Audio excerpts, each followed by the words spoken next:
Yo, guys, what up? What was I gonna say?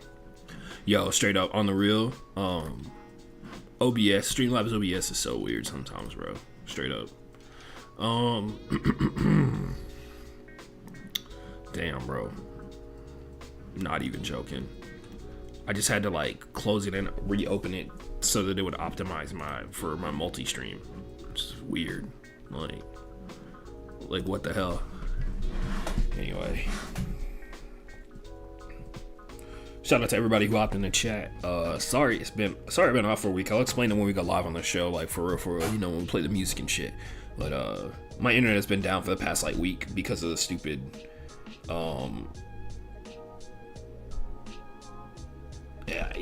because of because it was like so cold for like 2 days.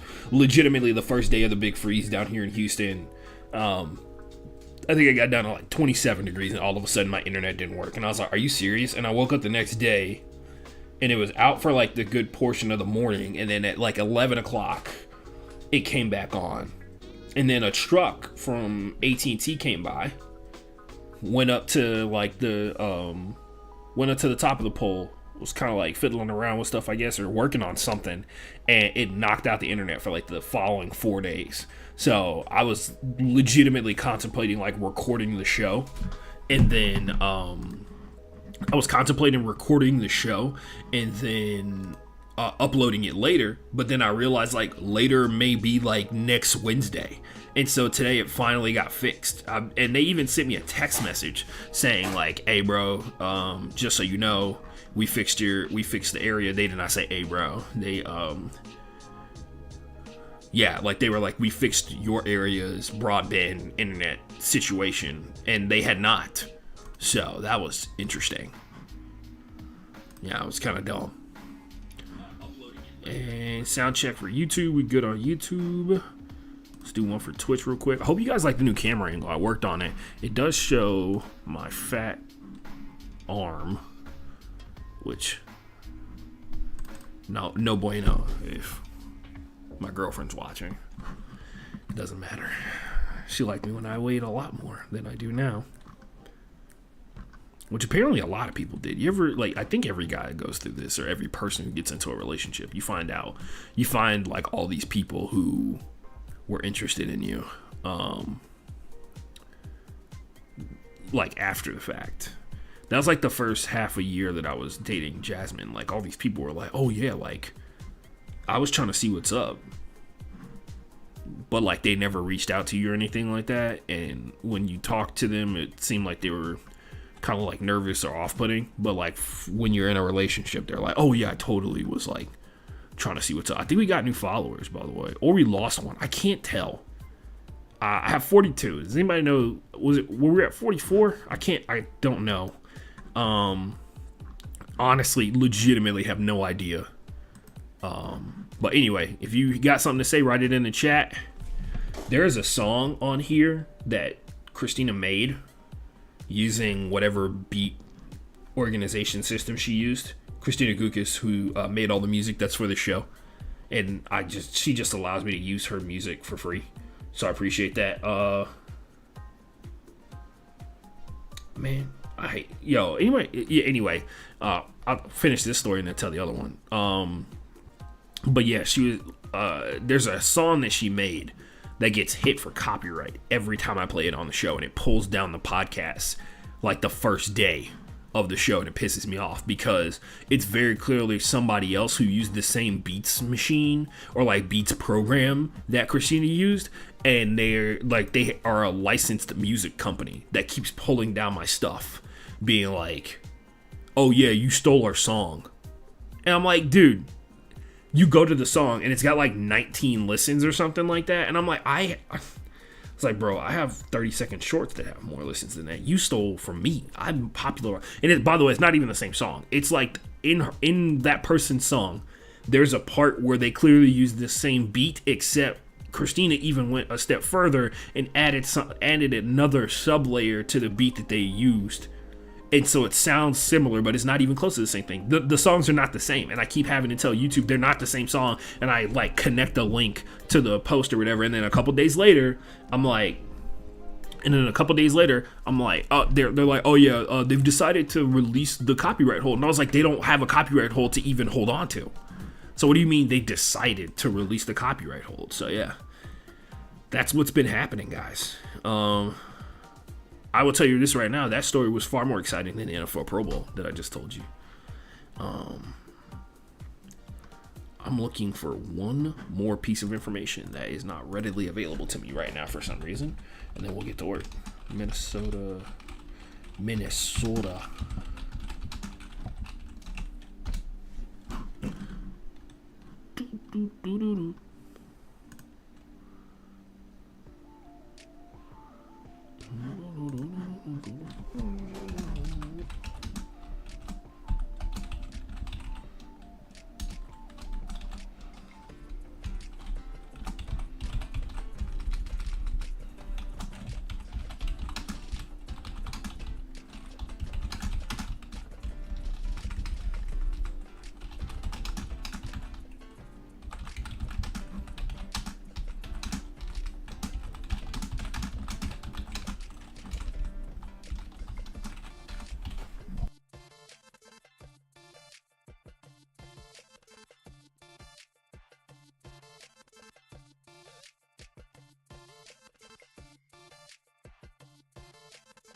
Yo. Hold on. We're almost ready. I promise you we are. I just got to send these tweets out. As you guys know. You know how that goes. Everybody knows. Everybody knows how the tweets go. How else are we supposed to get clout? I am working on more exit interviews. I did get somebody potentially for the Bengals and the NFL draft, which is key, especially if this guy's good. Which I'm assuming he is. He works for SB Nation, and a lot of talented people come from SB Nation from their unpaid ranks, including guys like Bomani Jones, believe it or not. Yes, he did. At one point worked for SB Nation, right, for SB Nation. Brook Boys Sports Podcast.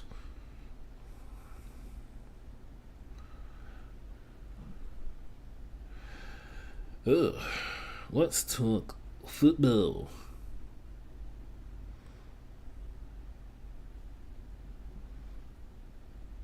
Watch line. Ooh, watch line below. There we go.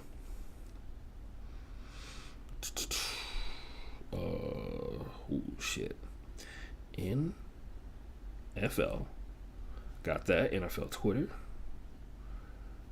Super Bowl 51. NFL draft. Oh, we're not doing the draft today. I haven't finished my homework, as a matter of fact. NBA Twitter, which doesn't use NBA Twitter. NBA Twitter does not use the hashtag NBA Twitter. That's always been one of the funniest things to me. But hey, hopefully we can get a couple people in here and check it out live. Honestly, I've been pretty pumped about the number of people who watch after the fact. Trying to get more people, of course. And then on top of that, like the Jordan DeLugo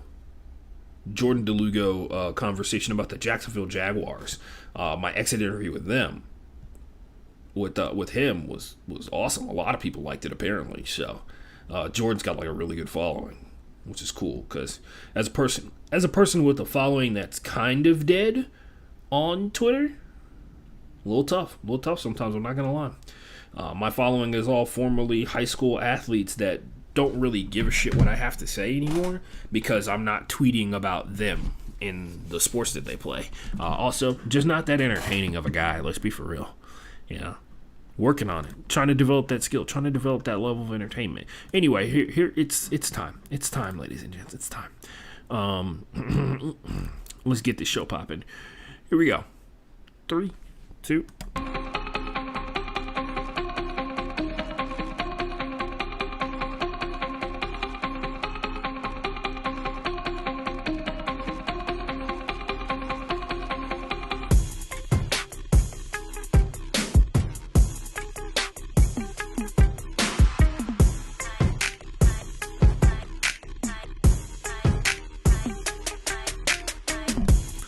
Ladies and gentlemen, boys and girls, and everybody else in between, I'm Ashton Gene Lewis. This is the Broke Boys Sports Podcast, episode 180.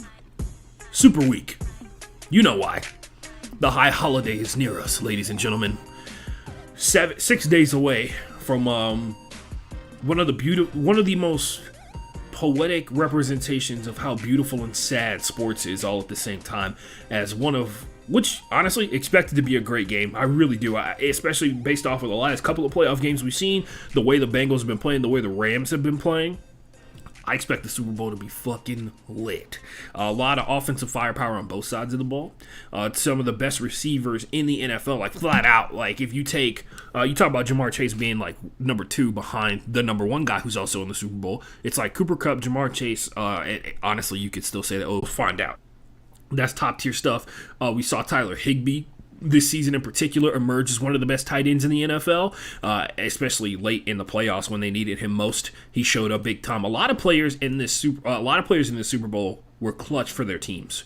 And that is something that I have to give them mad credit for. Like, there's a lot of players who showed up clutch early on in the season for their teams, and well, really late in the season. Like, I'm doing this series about the most clutch, most valuable player, or sorry, most underrated player for each team in the Super Bowl. And spoiler alert, number one for the Bengals is Jermaine Pratt, who's their linebacker. He caught that game-winning interception versus the Raiders, and then on top of that, he's actually gotten better as this season has gone along. He's been on a little bit of a roller coaster of a ride, but for the most part, he's been a huge part he's been a huge reason why the Bengals have gotten here where they are. And of course, number one for the Rams is Leonard Floyd. A lot of people like to talk about Von Miller. A lot of people like to talk about Von Miller and Aaron Donald, even though Leonard Floyd has the same number of sacks as Von Miller. So a lot of people underestimate that. And then Leonard Floyd also clutch when it comes to playing run defense. But that's a conversation for another day. That other day being this upcoming Friday. So yeah, we're going to do the next show on Friday. I promise you, regardless of the internet, we will be doing the next show on Friday. Don't forget to follow me all across social media. You can follow me on Twitter at FB_playbook. That's my sports account. You can follow my personal account at the Ashton J. That's where I tweet about my life and usually Quidditch. And then on top of that, you can also follow the podcast on Twitter at BrokeBoyPod. I just post the link for the current shows, YouTube, the current links for the shows, YouTube and Twitch. So check that out. Hit me up on Instagram at TheAshtonForever, and that's also my TikTok handle as well, on my path to 1,000 followers so that I can go live on TikTok, try and do the show on there as well, try and get 3 different streams going on. A lot of people seem to be really interactive on TikTok, despite the fact that interaction is actually kind of terrible at times, is what I've been learning, because I've been spending a lot of time like scrolling through TikTok lives to see what people find entertaining and amusing and stuff like that. And it turns out people on the internet, when given a chat and a live stream of a person to look at, are assholes, especially to like 19-year-old or in some cases 18-year-old girls on the internet. It's very weird how and there's like one young lady I watched like when I was up way too late at night looking at TikTok lives. She was talking about how a lot when she first started popping off on TikTok, she was like 16 or 17 years old, and most of her chat was filled with 30-year-old guys, which is not surprising whatsoever to me personally, because from the stories that I've heard from the women in my life that I'm lucky that have felt comfortable enough to tell me about it, that's how real life is for a lot of girls. Like, it's 30-year-old, 40-year-old, 50-year-old, 60-year-old dudes getting in their face about like trying to fuck them. So, regardless of what age they are. That's the key part right there, regardless of the age that they are. But yeah, anyway, we have a bunch of stuff to talk about. We have nerd news. We do have something that I actually need to make sure is actually properly set up, which I have a strange feeling it's not, based off of something that I did earlier. But anyway, we have, about a week ago, we got, what else do we have on here? Best of the best and worst of the worst. We always are going to have that. We have We Talking Money or We Talking Money. Shout out Brian Flores. I do have a media suggestion for you this week. It's short and it's kind of funny at the same time. And of course, we have our 2 hydration breaks. I did bring my thing to hydrate with, but it is a branded product. It is not water or something else like that, which, by the way, I might, in the break, may go and get some water, because I just realized now I've been drinking a lot of Mountain Dew Rise and not a lot of water. And I'm about to, as soon as this is over, I'm going to my girlfriend's house. Then I'm going to, Then I am going to Huntsville, Texas for a practice at Sam Houston State Quidditch. Anyway, we got a media suggestion. I don't know why I just clicked on it. I was out of habit. We got What's Poppin', and we got a lot of NBA stuff to talk about. The trade deadline is Thursday, so the next episode of the Broke Boy Sports Podcast, we'll have all the trades done, and some of them have already gone down, and they're actually kind of stupid. But we'll talk about that when we get to it. I'm not the best person to judge trades with. I will talk basketball, but I know a lot of these trades happen for things other than like the quality of the player that you're receiving in the trade. So, and one of my friends, Kelby, he's been texting me all day about stupid shit going down. Shout out CJ McCollum, who just got fucked and sent to New Orleans. Anyway, sorry, I didn't mean to phrase it that way. But we'll move on. We'll talk about the next. He basically did. I don't know how to phrase it. We'll talk about it when we get to it. Nerd news. since we're talking money, we could have put this in We Talking Money because this is huge for the esports world, but just gaming in general. Nerd news this week: the ultimate crossover has finally happened, ladies and gentlemen. Sony bought Bungie. If you remember, Bungie is the company that developed all of the Halo titles and Destiny, most famously for all of the Halo titles, obviously, right? Sony is buying Bungie for $3.6 billion. Yes, a gaming studio that honestly, they made one of the greatest games of all time, and then have made a really, they made some good games afterwards. They are now owned by Sony, who has been buying anime and gaming studios for quite some time now, kind of loading up for their next big phase. Xbox bought Activision, which is Activision / Blizzard, which, if you're not familiar, Blizzard does World of Warcraft. If you're not familiar with the gaming world, World of Warcraft is like one of the top grossing games of all time, with what is Bejeweled, right? Like, it's mobile games, by the way, if you don't know, mobile games make like 90% make up a shit ton of the money that is comprised in the gaming world. I wouldn't say 90%, but it's a shit ton of people that just buy like mobile game money. Like, there are people who still play Angry Birds like hardcore. There are people who play Bejeweled and all these other games and stuff like that. Like, if the last video game that my mom played in the last 20 years of my life was Angry Birds and Bejeweled, mobile games. Bejeweled's one of the top grossing video games of all time for a reason. It's simple. It's a puzzle game. People enjoy it. All that kind of jazz like that. People will, especially since all it costs you usually is your ability to watch ads. But let's be for real. If you know how those mobile games are set up, they set it up so that like the only way you can really succeed at a reasonable amount of time is either be a fucking genius about their puzzle game or pay in to be able to get like the power-ups and stuff like that. Anyway, Activision Blizzard, one of the biggest gaming studios on the planet, bought for $68.7 billion. Fucking crazy, right? Like, crazy shit. Just ridiculous. And I will say, in a couple years, that may be a steal, because World of Warcraft is only getting better. Activision is only making more and more money off Call of Duty. If you don't know, Call of Duty is the game that Activision make their money off of. They've also developed all of the Tony Hawk Pro Skater games. They did Crash Bandicoot and Spyro, which were two major hits back in the PlayStation days. Hopefully, they've got other stuff in the works. They've made a shit ton of money. They basically redefined the first-person shooter genre and have been at the forefront of it in terms of like innovation. And now they've seen the adaptability of Battle Royale, and they've made Call of Duty Warzone a game that is updated, but technically is always available for everyone to play for free forever. But at the end of the day, they do microtransactions in that game. Combine that with the fact that they release an actual disc game with a story mode and connect it to the multiplayer that you still have to purchase to be able to play and function correctly. You have to be able to purchase the game to play the multiplayer and stuff like that. So this is next level stuff. Like, this is big business, next level stuff in terms of acquisitions of two of the biggest gaming studios in the game right now. Bungie, at one point, people thought was falling off because they couldn't follow up the greatness that was Halo, which, to their credit, Halo is a once-in-a-lifetime project that people are going to engage on, and it has had a permanent impact on the gaming community forever and how we see FPS. So shout out to everybody who hopefully a lot of the game developers got paid off of this, but let's be for real.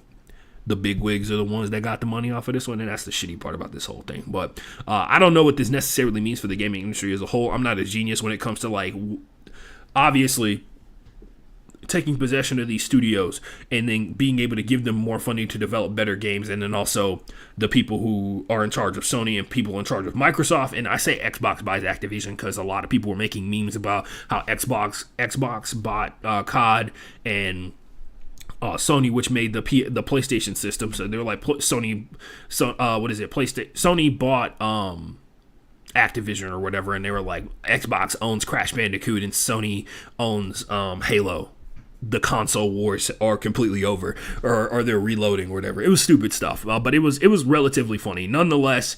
These two these two studios basically defined my entire life as a gamer so far. They've probably had the biggest impact on my life as a gamer. The amount of time I spent on COD yelling into a microphone or yelling at my friends or sucking. Just sucking at Call of Duty is a lot of my life. A lot of my gaming life overall. And the same thing with Bungie. Like, I never was really a Halo guy or anything like that, but I can't do anything but respect what Halo and Bungie have done, or Halo has done for the gaming industry as a whole. It helped get us to the point where you can become a professional gamer. There's no question about that whatsoever. And the last part of this is major for a lot of people, a specific group of people. If you remember when Martin was on the show, former co-host of the show, if you remember when Martin was on the show, he used to talk about playing GTA 6 all the time on here. It was a huge live-action role-playing game for a lot of people, plus the fact that the story had like almost infinite amount of missions for you to be able to do, and they'd also gotten to the point where they were updating with DLC that you could buy that would give you like new islands added on to whatever city that they were based in. Apparently GTA 6 is in development, and that's huge for a lot of GTA fans in general, because GTA is one of the greatest gaming titles ever.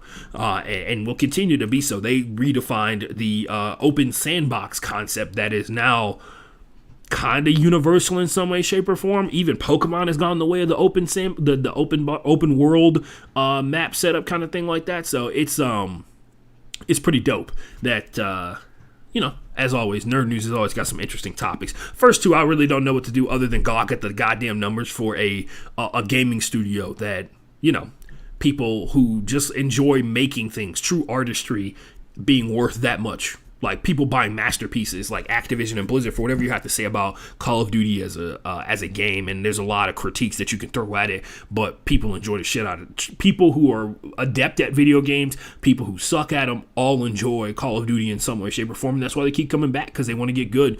Same thing for Bungie and Sony. They launched a lore in the geek/nerd realm, and it's massive. GTA 6, of course, massively important. A game that pushed the boundaries of what video games should be, like, historically, really. Like, remember at one point, like, the federal government in the United States of America was trying to, like, outlaw GTA because of the violence that it purported, because there were people who were trying to break their fucking backs to convince you that GTA was why kids were violent, as if children had not been violent before Grand Theft Auto. Grand Theft Auto corrupted your children. Anyway, moving on. We move on to the next segment of the show. This one's called Best of the Best and Worst of the Worst. So we talk about the best thing that I saw in sports this weekend. I actually had a lot of time to sit back, because since I couldn't do the show over the weekend, had a lot of time to sit back and wonder what the best of the best. By the way, if you're wondering why I couldn't do the show before, the internet's been out at my house for like 5 days, because of the quote-unquote winter storm. It got too cold, and something happened with one of the light poles in my neighborhood, and it took AT&T that long to come fix my shit. So luckily I wasn't like dying from heat or anything like that, or else I would have been totally screwed. Move on to best of the best. This is the best thing that I saw in sports this week. The commanding start for the Washington Commanders. If you had not heard, I don't know how you couldn't have. If you're in the sports realm, the Washington football team, formerly the Washington R-Words, not racist is the word that was put there, but the Washington R-Words have officially rebranded and renamed everything about them, making all the Washington football team gear that much more valuable, and the people who can, and also making the people who continue to wear the Native American shirt for the Washington football team intentionally assholes, like they have been this entire time. But yeah, shout out to the Washington football team for finally getting a name. Although Washington football team, like a lot of people, was starting to grow on me a little bit. I had just gotten to the point where I stopped seeing WFT and thinking it said WTF. My brain had just reprogrammed itself, and now I have to look at WC and not think World Cup.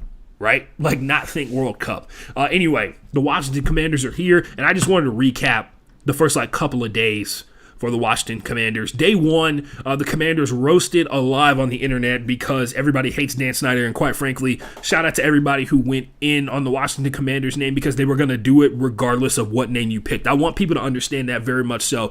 They were going to shit on whatever name you picked. There was probably no, unless it was like Red Tails or some shit like that, which, by the way, somebody would have shit on, the racist in the building would have shit on, because they would have been like, oh man, they're out here like virtue signaling and they're trying to appease the black people. As if everything ever hasn't been done to appease some white person somewhere. Anyway, day one, the Commanders get roasted online. By the way, their uniforms look fucking sick. The all black uniform, I like that one. The new, they get stars on the uniform, all that kind of jazz like that. I cannot wait to see how long it takes for somebody to show up in full military regalia at the more than likely a Confederate soldier, right? Like, it has to be a Confederate soldier. Show up as a Confederate soldier at the stadium, because now they're the military team in the NFL. They're the team that is the the military background or military influence in their name and everything like that. So that's pretty funny. Nonetheless, although I will say, isn't Chargers like a military reference? Like, no? Is it? Okay, whatever. I have to look it up. Anyway, there's a cool series on Juke's TikTok account about like where each NFL team got its name from. Because sometimes I forget those dumbass stories because it's hard to. They used to like let everybody vote on the team name. I can't imagine how once again, you would get Bodie McBoatface, right? It's like, that's what it would be. It would be Bodie McBoatface if we lived in a time where they let the fans kind of have influence on what the team name is going to be. You would get the Bodie McBoatface situation, but probably get a name a lot worse than the Commanders, which, by the way, for whatever people have to tell you about it, is not having it doesn't sway you either way, because at the end of the day, they're still the same team, right? Like, you have to completely change the culture of your team, and like the most famous Washington Commanders fan on the planet, that would be PFT commenter from Pardon My Take. You have to win games or lose games with the name Commanders for it to mean something. But yeah, I just wanted to point out, like, the first day of the rebranding situation, not only did we have the situation where everybody knew the name of the team because it was plastered all over the stadium, the night before there was like a news helicopter flying around, and I don't know if they intentionally zoomed in on that window. They did. But they were able to go out there and look at the stadium from the outside and see that it had Commanders embossed on the wall, like on a glass wall, like on the 5th floor or some shit like that. And we all knew that it was going to be Commanders the next day, so that was fun for everyone. But nonetheless, we take a look at the situation. Day one, they get roasted alive on the internet. Day two, they have former employees, the Washington Commanders have former employees in Congress imploring federal political officials to demand that the NFL release the internal investigation of the Washington football team, or the Washington of the Washington Commanders, that was in regards to the sexual harassment allegations levied by multiple former employees. There was also a story revealed that is a new allegation that Dan Snyder was trying to get the head of like his media department into his limo or something like that. He put his hand on her thigh while they were talking at a dinner one time, and she thought that she had been sat next to Dan Snyder to talk about business, and then she realized it was so that he could try and like feel her up underneath the table while they were in front of an entire group of people, which of course is indignifying on a lot of different levels. And then of course also your classic case of, do you say something and hope people believe you, because we live in that messed up of a world. But yeah, no, like I said before, and I'll keep saying it on the show, if you see Dan Snyder in the streets, you tell him I'm looking for him. I just want to talk. I just also like to point out the league and not the team has and will determine which information it is in a position to produce. So that is in reference to people demanding that the documents be released. And according to Congress, the Washington football team has turned over some documents in regards to the internal investigation.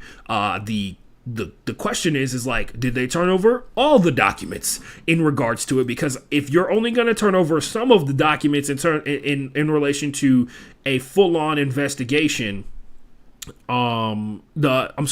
you're only going to turn over some documents in regards to in terms of a full-on investigation into whether or not like all of the higher ups, including like C-level suite officials or whatever, including the owner of the team, are sexually harassing their sexually harassing their employees on a regular basis, I would imagine that you'd be inclined to hand over a bunch of pieces of paper that do not incriminate people as much.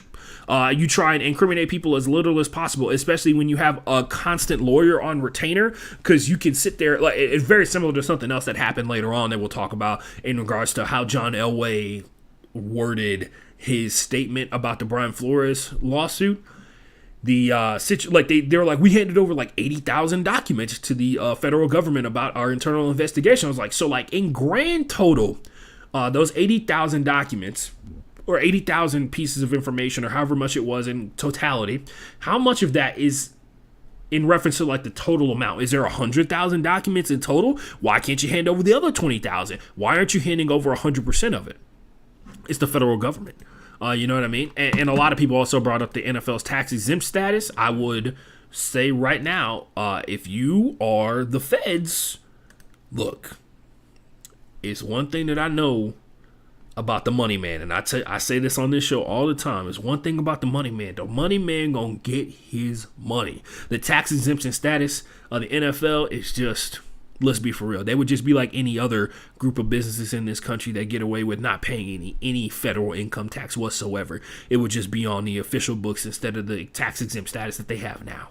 Like, stop trying to, people try and threaten that all the time when they want to get information out of the NFL. But nonetheless, you think they got all those lawyers at the NFL, including the guy who's in charge of NFL head, the head of the NFL, Roger Goodell, who is a lawyer himself. You really think they have all those lawyers on deck and haven't had like a backup plan on the off chance the federal government just one day decides to pull their tax exempt status? Come on now. Come on now. I know they're stupid, but they ain't that stupid. Anyway, on that note, shout out to the Washington Commanders changing their brand and then immediately having all this horrible shit happen for the team. New allegations against the team owner, and then, of course, getting roasted on the internet. One of the things that many people just never really recover from. More stuff to come. There is one of the first major player headlines is incidental manslaughter for Everett, the defensive end for the Washington football team that sadly got into a car wreck that resulted in the death of his girlfriend next to him while he was driving. He is being charged with incidental manslaughter by the police in general. So that's great. Just fantastic. Moving on. Time for our first hydration break of the show. I'm going to take a little sip of my Mountain Dew Rise and also go get some water because I need to hydrate. You should do that as well. Hydration is not a laughing matter, ladies and gentlemen. And when we come back, we'll talk about the worst thing that I saw in sports and worst of the worst. What song are we going to listen to? What song do you want? I got a new song from Christina. You can just play right here. Laying in Your Arms. I think I already have the song. No. All right, I'll be back.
And we're back here live on the Broke Boy Sports Podcast.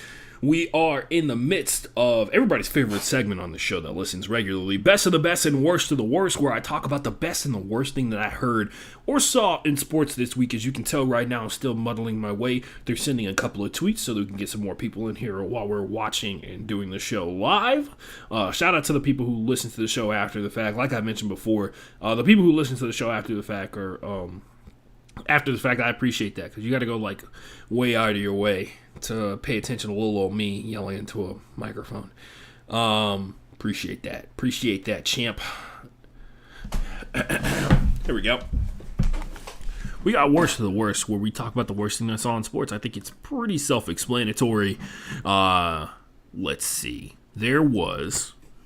Yeah, this is a little rough to talk about, because it kind of seems like the person who's in the coma was at fault in some way, shape, or form. If you haven't heard, there was, at the NFC Championship game, there were Rams fans and 49ers fans. If you know nothing about 49ers fans, they're called the 49ers Faithful. And their biggest concern for the NFC Championship game when they played against the 49ers was the number of 49ers fans that will be in SoFi Stadium for the Rams, right?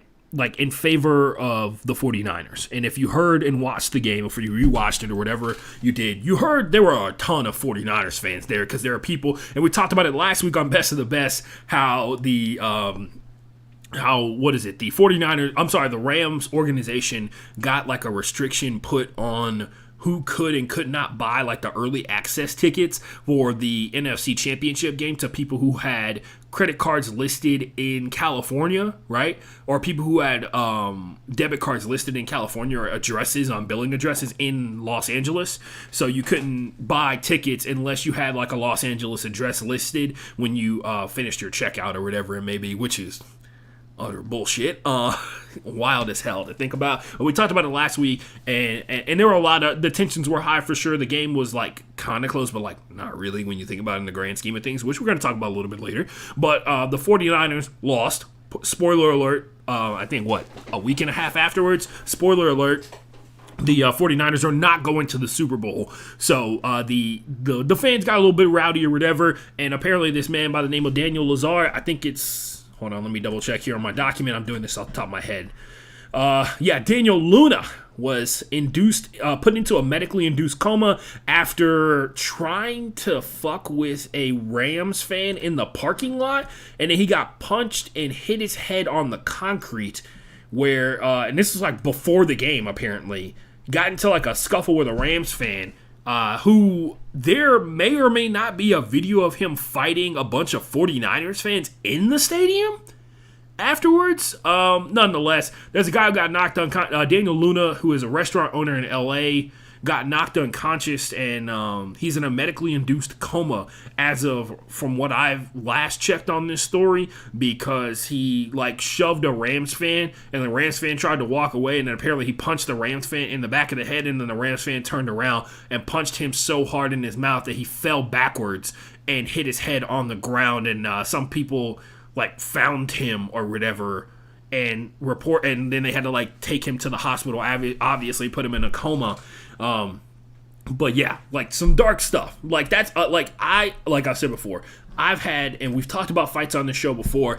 I find them funny sometimes. I find it funny when, you know, the person who instigates the fight, or like you get to see like the real kind of people, because there's a certain group of people out there that think that they're ready for a fight on site at any given point, at any given moment, and then when the occasion comes where it's time to square up, they nowhere to be found, or they trying to back up and they trying to get somebody to hold them back. They don't have anybody holding them back. They're trying to get somebody to hold them back, right? And then there's other situations where obviously it goes too far, and this was like worst of the worst, because it was a situation where like it could have been a funny fight and it turned into like a life-threatening one, which is always really shitty, especially over the San Francisco fucking 49ers. Somebody could be losing their life, so hopefully he is going to be all right. Hopefully he's going to be all right soon here, but yeah, it was interesting. Oh, also, one thing I learned about the city of Inglewood, their mayor, his name is Jarrett Butts. Hold on, let me double check. We're going to do this live. Mayor of Inglewood. I'm not even joking. It's like Butts something. Mayor of Inglewood, California. Yeah. Here we go. There we go, internet. We had it. James T. Butts. Super fancy first name. James T. Butts Jr., by the way. So that means there's a James T. Butts Sr. Yup. I'm a child. It's just kind of tough to hear a press conference from a guy named James T. Butts. You know what I mean?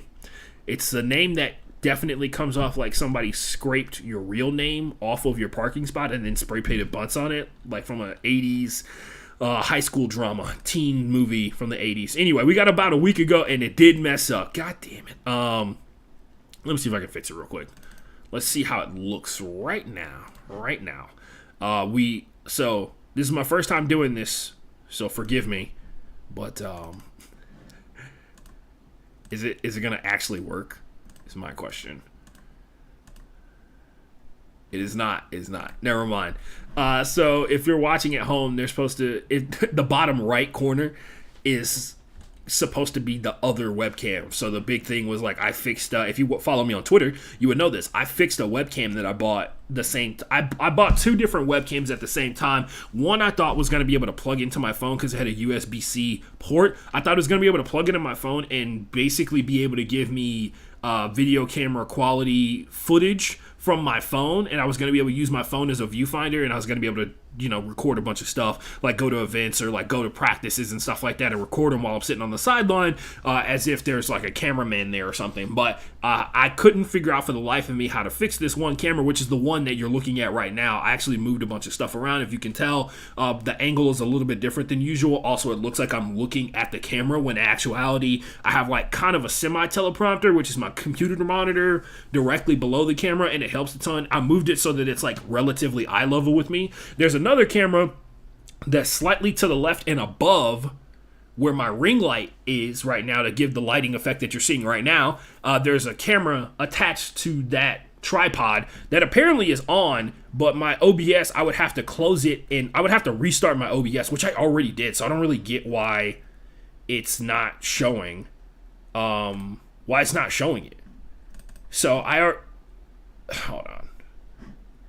Yeah, so there's something wrong. Yeah, anyway, it's stupid. Don't worry about it. It was an attempt to do something cool that backfired. It was going to be two different cameras at two different angles, and I was going to do like last week while staring at the camera that's directly in front of me, and then do this week while staring at that camera. Anyway, it's kind of a cool effect, but really not at the same time. Oh, man. What do I have to do to get something to go right around here? I'm just kidding. A lot of things have been going right lately. Finding this camera angle has helped out a bunch. I enjoy this camera angle a lot. It shows more of my body, and it shows more of the stuff behind me without being so far away. Also doesn't look like I'm looking to the left where my computer is at with my document and my reference notes on it. So I like this angle. Anyway, this is about a week ago, a segment where we talk about something that has changed drastically within the span of like a 24-hour news cycle, or something that happened last week that we kind of forgot about quickly because of the veracity and the viciousness of the 24-hour news cycle that we live in today. Last week, Tom Brady was the quarterback of the Tampa Bay Buccaneers.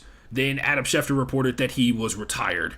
This week, he actually is retired. So if you didn't catch the whole saga that went on with Tom Brady, it was previously reported by Adam Schefter that he was retiring from the NFL, retiring from the Tampa Bay Buccaneers. That happened.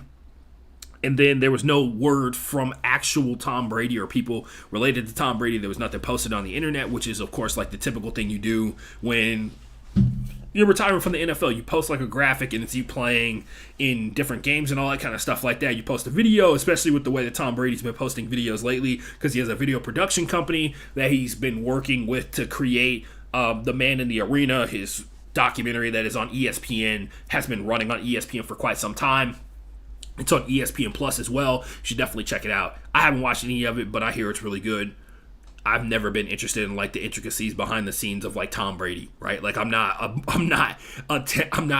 New England Patriots fan. Like I don't, and Tom Brady, I don't question whether or not he's the greatest quarterback of all time. That's without question whatsoever. I just have never found a need to look at him regaling us with stuff that we all over, because he spent so much time competing on the NFC and the AFC championship stage, and then also so much time in the Super Bowl. Everything about him has already been overcovered, because one Super Bowl one Super Bowl basically will dredge up your entire life, right? Like from beginning to end. That's the 2 weeks. I kid you not. Like the first week of the first regular like non-super week, or the first part of the super week, is always tough for me personally because there are better things. I got better things to do than listen to people answer the same question 17 times, right? Like they're not really previewing the game. They're not really giving like high-end analysis or anything like that. They're talking about like really unnecessary shit. Like they're reviewing what happened in the championship games, which we all already saw. You're reviewing what happened in the championship games on Friday, like a week after they already happened, because you don't have a game to preview for the Sunday. But some people need that. Some people like that kind of stuff. I'm not one of those fans. So I really don't watch a ton of coverage in terms of sports the week before the Super Bowl. I spend a lot of time reading, because there's definitely something to be said about, like, there's a lot of these players, because the Super Bowl is all about storylines, and there are so many players who have so many connections to different random cities all over America, different random cities, different random high schools, different random colleges that got, like, Von Bell and one of the other guys for the Rams went to high school together, or, like, went to the same high school, and they're two, like, the most legendary players to ever come out of their high school or something like that, and they'll play each other in the Super Bowl.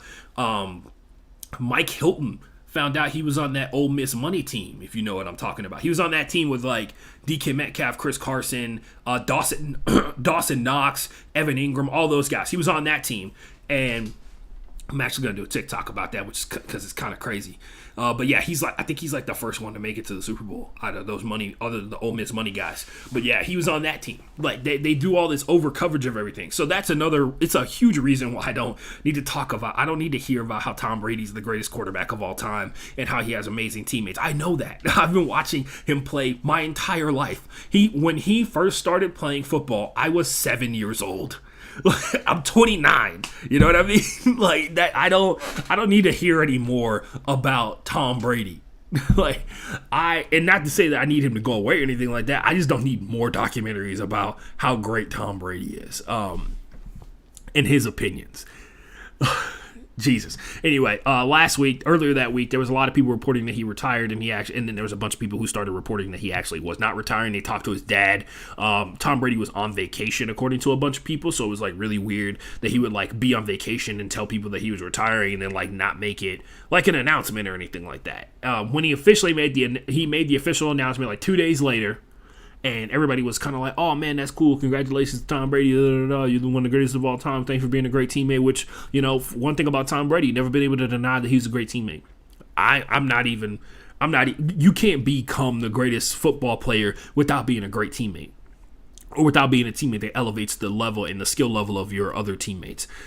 Even people talk about Charles Haley all the time, who's got like he had the most Super Bowl rings until Tom Brady got like 2 more beyond him.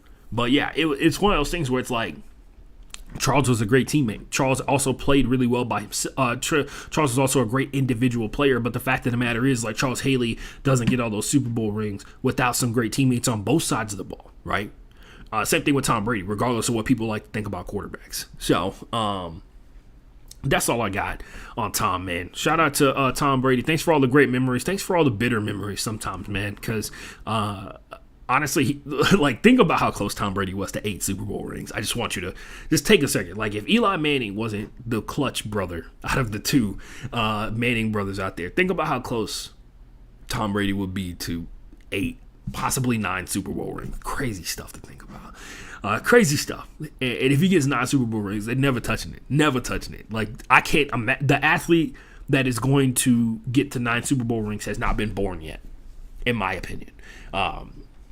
The amount of timing and luck that it would take to get, the amount of timing, luck, dedication, skill, excellent general manager stuff, fantastic head coaching, and play throughout a person's singular career that it would take to get that 9 Super Bowl rings is ridiculous. I'm not going to sit here and rattle off all the crazy stats about Tom Brady, about how he spent like half of his career going to the AFC Championship game. And then like he's played for 20 years, and 10 of them he went to the Super Bowl. Just absurd shit. The amazing Hall of Fame teammates he's had throughout the course of his career. There's a lot of people who try to argue that Tom Brady made guys great, and I'm like, you're out of your fucking mind. There was a year that Tom Brady had Vince Wilfork, Rodney Harrison, Junior Seau, Teddy Bruschi, Mike Vrabel on his defense, and people still want to talk about like, oh man, like Tom Brady made everybody so much better, and I'm like, dude, you're the disrespect, bro. Anyway, that's all I had for about a week ago. Oh, by the way, it also took like a grand total of 10 seconds for the worst sports fans on the face of the fucking planet to make it about them. Shout out to the Patriots fans for taking a situation where the guy who made you the assholes that you are, gave you something to be proud of, retires, and you somehow make it about yourself because he didn't mention Patriots fans by name. I just want you to think about this. I want you, if you're a Patriots fan, I want you to ask yourself this question: what did you do to make Tom Brady better? Because the answer is nothing. So why would he thank somebody who's done nothing for his career? You're gonna be a fan of any quarterback who plays really well. It doesn't matter. That's my reminder to set my NBA fantasy lineup, and don't forget to check your NBA fantasy lineups. I just want you to think about that. If you are a so-called Patriots fan, New England fan, whatever it may be, ask yourself, what did you do to make Tom Brady better? Do you know Tom Brady? Do you know Tom Brady's birthday? Do you know his blood type? Do you know his? What else? Do you know the name of Tom Brady's mom?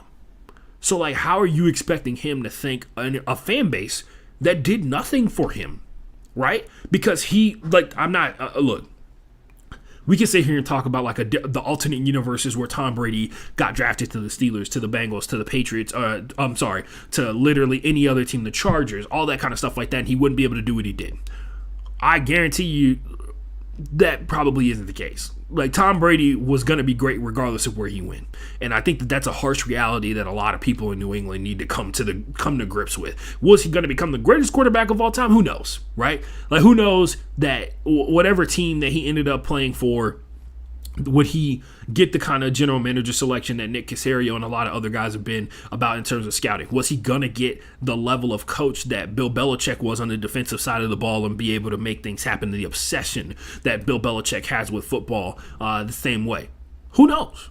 But I can tell you this right now, and I hold true to this, man, like, fans, the only thing fans do is put money into the game to let these guys be able to make a shit ton of money. I don't think fans really impact the success or the faults of individual players' careers. Do fans make sports fun? Yes. Fans make sports worth watching because the number of people who care, like, to their very core about a group of people that they have never met a single day in their life is astounding and important. As a guy who talks about those people so much every single week, it is massively important for fans to exist. There's no question about that. But, like, to try and pretend that you are the reason that somebody's able to run a 4.5 40, or you are the reason that somebody's able to make a crucial touchdown catch. Get a grip on yourself, man. Like, legitimately, especially Patriots fans, please. Like, they were so upset that he didn't say thank you to the Patriots Nation, because everybody's a nation now. Thank you to the New England Patriots fans. Couldn't have done it without you. He really could have. I promise you, he could have. Oh, man. Moving on. Moving on from one not sad. That was just a really dumb aspect of Tom Brady's retirement. Just going to be honest. Moving on to We Talking Money or We Talking Money. Today's number is not a number because it is priceless. Today's We Talking Money, which is a segment where we talk about money, is about a dream, a priceless thing. Brian Flores' dream of being an NFL head coach, which now seems to be in massive jeopardy, regardless of what people think. There are people out there that think that he's going to be able to go out, he's going to be able to do this lawsuit, pull it off, and then get hired later on. Eric Bieniemy has been the offensive coordinator for one of the best offenses in the NFL for 4 or 5 years now. Co-offensive coordinator along with Andy Reid for the past 4 or 5 years now. And he has still not gotten a head coaching job. He's not even complaining about the blatant racism that he experiences on a regular basis, and the fact that, like, if, like, for instance, Brian Daboll is the offensive coordinator for the Buffalo Bills. Eric Bieniemy's offense has beaten Brian Daboll's offense every year that Brian Daboll has been the offensive coordinator for the Bills. And Brian Daboll is now the coach of the New York Giants in one of the biggest markets in the NFL. And Eric Bieniemy can't even get a fucking interview. Like, that's all you need to see. He literally is more qualified than the guy the Giants picked. Like, it's hilarious. We can talk about Jim Caldwell. We can talk about Hugh Jackson. We can talk about the umpteenth amount of coaches. We can talk about the simple fact that there have been now should be 514 because there have been 515 because there are 4 new coaches in the NFL. Well, no, Doug Peterson's been a coach before, so 513. 513, nope, and Lovie Smith has been a coach before, so 512 new coaches. Did I get that math right? It's +2. So it's 513 new coaches in the NFL. And let's see, 26 of them have been black. It says 24 on my graphic right here. This is made before Mike McDaniels and Lovie Smith got hired. So there have been 25. Well, Lovie Smith was counted with the original 24. My bad. 25 new head coaches that have been black in the NFL out of the 500 plus in the NFL's history. And if we are to believe that proximity to the game and playing the game is valuable experience that can be used as like a resume builder, right? Like if you, how do you explain it? If you work at McDonald's and you want to like get into management or get closer to ownership of a McDonald's, having an understanding of the inner workings of how the product is made and sold on a regular basis, having a connection to understanding the type of people or the people in general, how to interact and give the great service or give great service as an employee of McDonald's is probably going to be really useful for trying to become management to maintain and improve that service and then try to become an owner to replicate that service somewhere else. Now take that for the NFL and saying that playing football gives you a much larger leg up strategy-wise than random people off the street. May even give you a big leg up over actual coaches who have never played the game of football at the NFL level or even at the college level, because there are guys who never made it past college that never made it past college that are NFL coaches, assistants, offensive coordinators, head coaches, stuff, right? Talk about Bill Belichick. Anyway, that would preclude you to believe that since the league is now 75 and usually hovers around 70% of one group of people, black people, that there would be some school of thought that the group of people who have garnered and obtained the most relevant experience to playing or to being an NFL coach would have an advantage in an interviewing situation. And yes, I understand that coaching is different than playing, but to argue that being a player doesn't give you an advantage in terms of perspective, in terms of like relatability to other players and your ability to understand what other players are going through, and then on top of that, the ability to execute strategy and how to assess players who can and cannot execute that strategy. If you don't think that factors into your ability to be a coach, you're crazy. So the question begs itself is like, not even players transitioning to coaches, right? Because there are plenty of black people who never made it past high school that go on to become high school, college, and apparently not NFL coaches, but can find themselves in the coaching pipeline. So like, why is the pipeline not getting all the way to the top? Like, why are we pulling the oil out of the ground, but it's not reaching the surface, right? Yeah. So Brian Flores pointing out something by the way, happened on February 2nd. What a way to start Black History Month. By the way, dopest Black History Month in like the last 10 years, straight up. Just the ridiculous amount of just people calling out blatant racism that exists in our world overall. Shout out to TikTok for for pandering so fucking hard. I'm kidding. It's not pandering. But yeah, TikTok is definitely boosting the fuck out of black people who are creators and doing like Black History Month information and stuff like that. As a black person on TikTok, and by the way, every black person, regardless, so inside, let's talk a little inside baseball in terms of inside being a black person. There's always that, just like there's those people in the world that are like, oh, you didn't know that? About like some individual, like really minute thing. Black people do that same thing to other black people in terms of black history.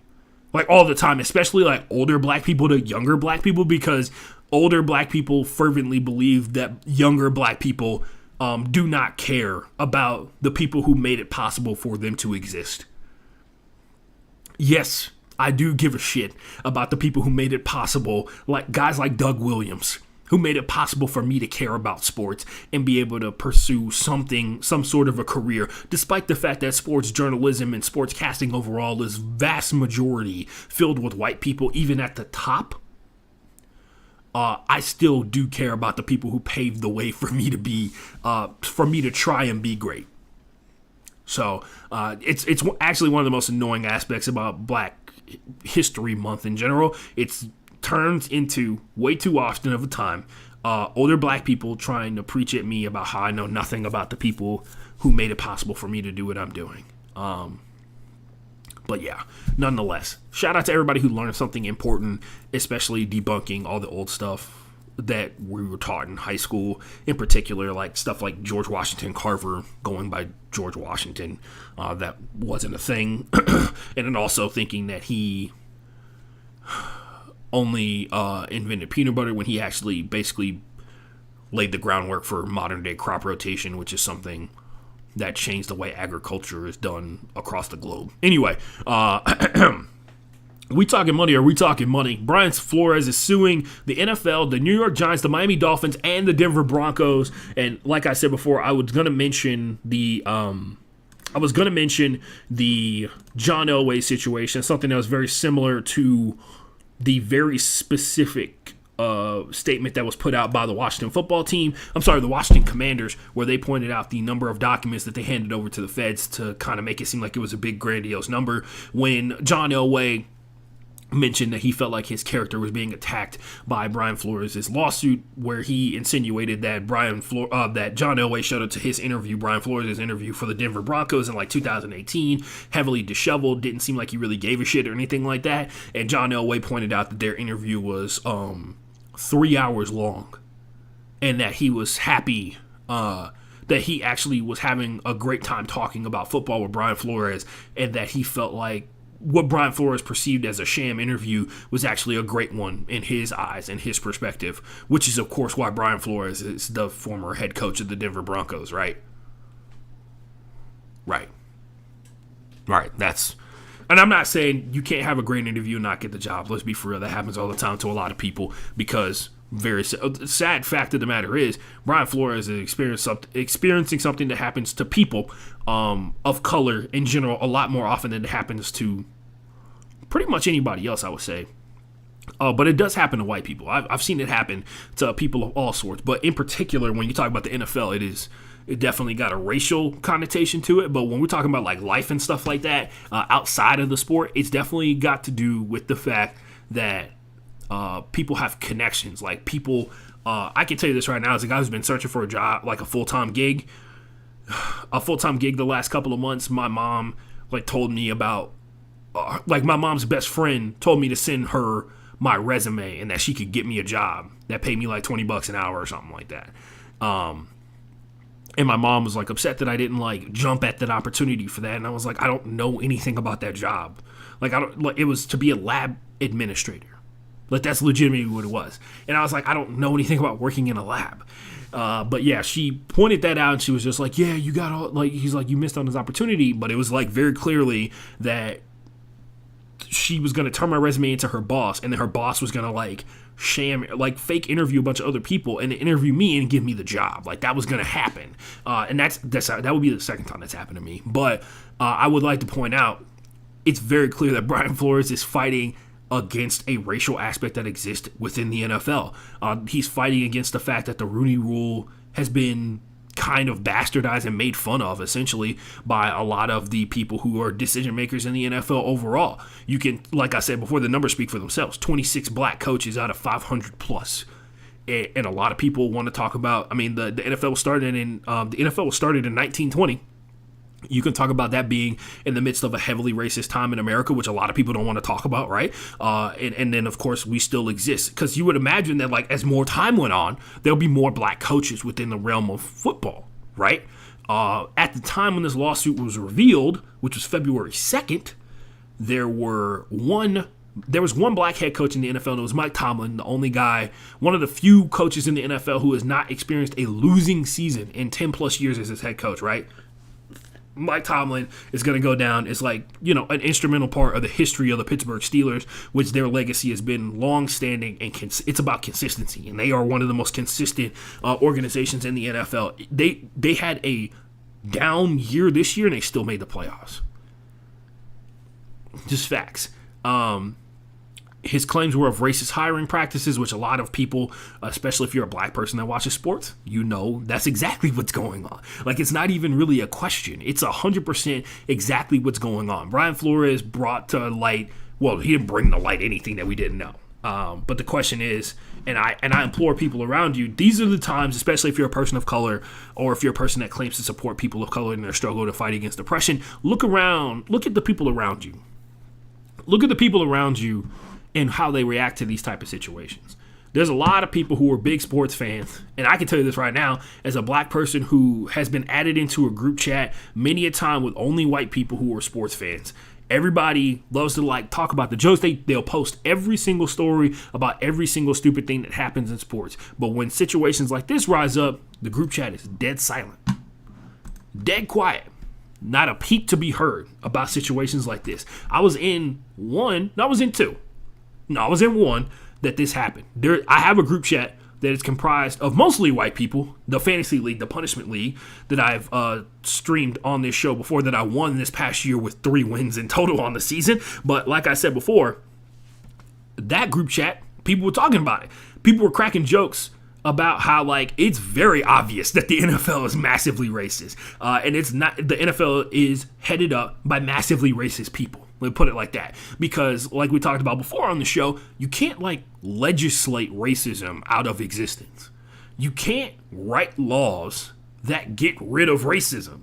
Because racism is not a law that was written into existence. And racism, although has been fueled and inspired, empowered by oppression, has been fueled and inspired, empowered by laws, it is not the source of them, right? Because racism comes from people. Now, what people in the NFL are exerting and continuing the cycle of racism in the NFL? Well, we can look at, like, the base, like, we can look at the people who are getting paid, right? There's the base level of people, which the lowest people on the totem pole are, like, the people within the front office in the NFL. Like, the lowest paid person in an NFL organization is probably like the janitor or something like that. Maybe not even the janitor. Let's be for real. You got to be pretty good to keep, like, if you've never been inside of an NFL stadium, or if you've never been inside of an NFL front office. I've been lucky enough to be inside, like, go inside the actual organizational building of the Texans, and it's spotless in there all the time. You know how that happens? I hope they pay good money for it. I think they do. But yeah, you talk about, like, the janitors, you talking about, like, the secretaries and the front office people, the interns and all that kind of stuff like that. Then you get up to, like, the assistant coaches. Then you get up to coordinators, right? You get up to head coaches. You get up to players. And then you get up to the C-suite level executives on the team that in some cases make more money than the players, but definitely have more power on the team, right? Like, the coaches have more power than the players on the team 99% of the time. The executives have more power because they can make a phone call and be like, hey, you're cut. They can cut all 53 guys that are on the roster if they want to. Same thing, moving on, you move higher up, you go to, like, general manager, you go to president, then you go to team owner, right? There are no team owners that are black in the NFL. There are team owners of color, like Shad Khan. I don't know why I was going to say Shad Ahmad. I think I was thinking of Rashad Ahmad. Whatever. Shad Khan of the Jacksonville Jaguars comes to mind. Not sure about Arthur Blank.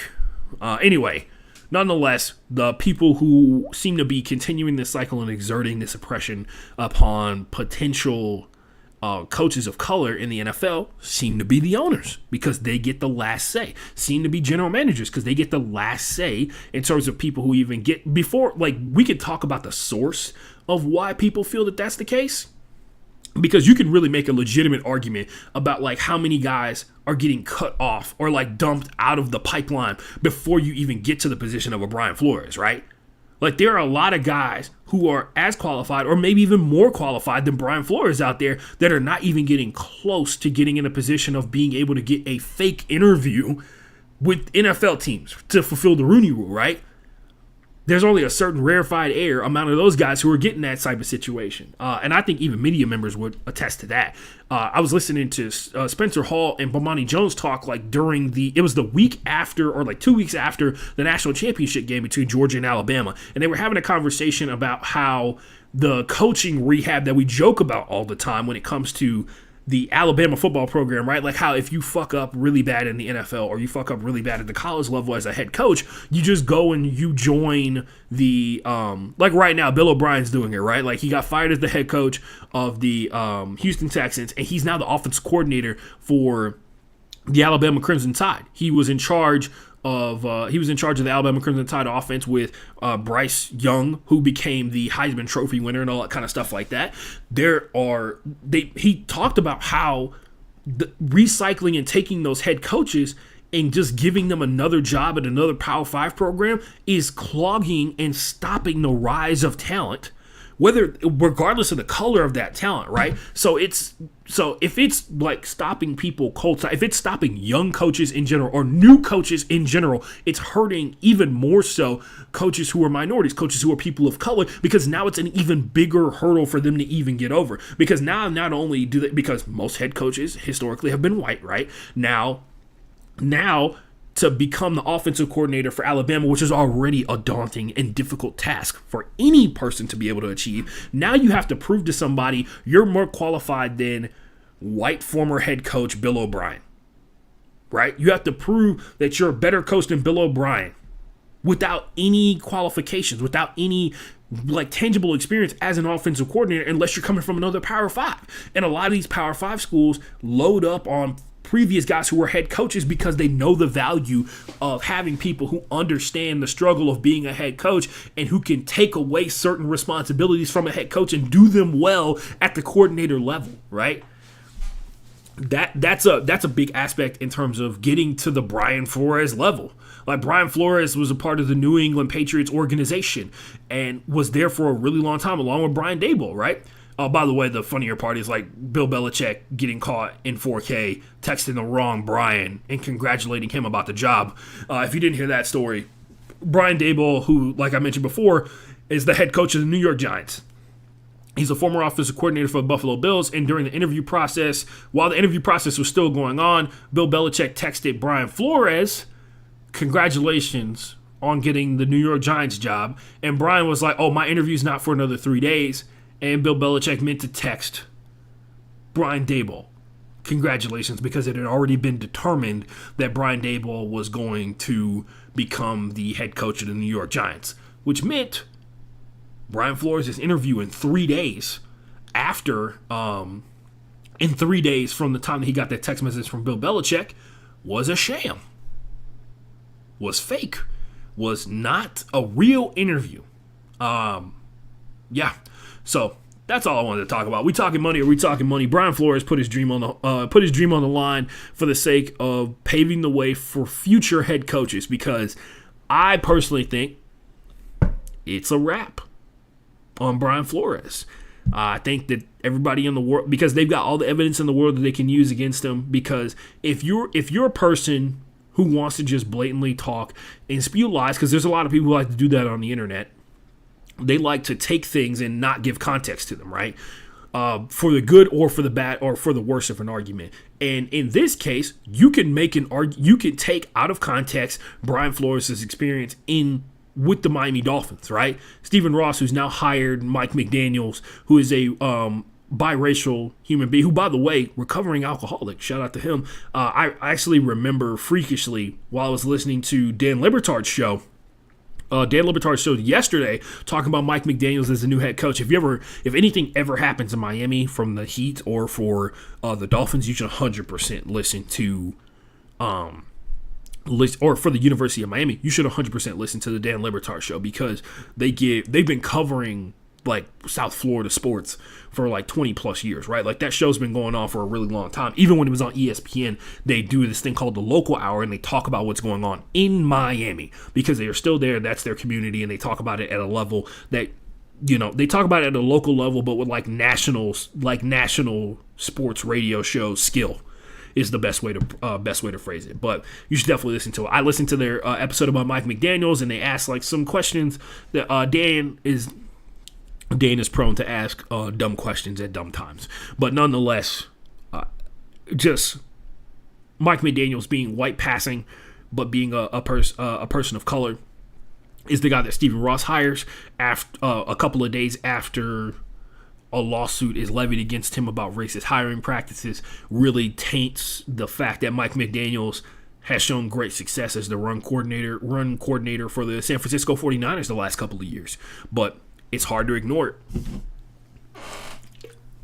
And on that note, ladies and gentlemen, that was like one of the longest We Talking Money ever. Honestly, there's no solution to it. There's no point to be made. I just wanted to flesh out all the different factors that are going along with it, because I honestly think that Brian Flores is going to get blacklisted after this. He'll have to take some like lesser job as a coordinator. And as this lawsuit has been going on, he's not been hired, and all the coaching vacancies are filled, as far as we understand. And now coaches are like getting their staffs together. I'm sure people have reached out, including the New England Patriots, because they love to take back their guys after they've been fired from head coaching positions, which, they already did with Joe Judge, who is the former head coach of the New York Giants. He's back with them as like an offensive assistant or something like that. And I'm sure Brian Flores has got that call from Bill Belichick, especially after he fucked up that text message. He's like, hey, man, you want to come back and be OC? Anyway, moving on. Media suggestion for this week. This was pretty simple. It's pretty funny. Go watch the media suggestion for this week is go watch the YouTube video, not of the Pro Bowl itself, but of the Thread the Needle competition from the Pro Bowl. By the way, the games before the Pro Bowl are 10 times more entertaining than the actual Pro Bowl itself, and that's very sad. Pro Bowl turned out to be a two-hand touch competition, and me and my friends spent most of me and some people I know, my friends. Hold on a second. Me and my friends went to. We basically turned the group chat into ways to improve the Pro Bowl, and we came up with 7-on-7, but you're required to run an offensive or defensive lineman as one of the receivers. You could also run the ball, so you can put them at like center or something like that and have them block and have a running back in the game. But one of the guys has to be offensive or defensive lineman, and I think that would be fucking amazing. It would be like the yard from Madden, if you're familiar with that. But the thing I wanted to point out, check out go to the NFL's YouTube channel, check out the Thread the Needle competition from the Pro Bowl. It was really, really entertaining, especially if you watch the one where the cut that I saw was like Justin Jefferson went first, Mac Jones went second, and then Russell Wilson went. And yeah, check it out. It's a fucking clinic. We're taking a hydration break. That's my quick media suggestion. We take a hydration break. When we come back, we'll talk about the WNBA, NBA trade deadline stuff that's been going down. Then we'll talk about the NFL, and we'll be done with the show when we come back right here on the Broke Boy Sports Podcast. As soon as I find a song for us to listen to, hold on. Let's see. Ooh, is it? Anyway, we'll find out. Yeah, this one. Oh, hold on. This is the one that gets pulled. That's the one that gets pulled for copywriting, which is stupid.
All right, we're back.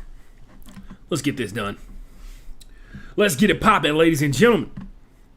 Don't forget, I love you guys. This is the part where you see the most of my face today. Congratulations, we've made it to the What's Poppin' segment, ladies and gents. It's where we talk about what's popping on in sports and pretty much anything else. Don't forget, hit it down in the chat. If you got anything you need to say, any hot takes or anything like that, you want to drop any questions, I will answer those as well. Let's get it going. Let's see. Oh, yes. The WNBA, yeah, that's right. I'm going to fucking force feed all of you guys WNBA stories as the season is going on. I'm not going to do free agency type stuff. I will say, a little heartbroken that Liz Cambage has ditched her Las Vegas Aces ways. She's now part of the LA Sparks, which is probably going to be huge for her.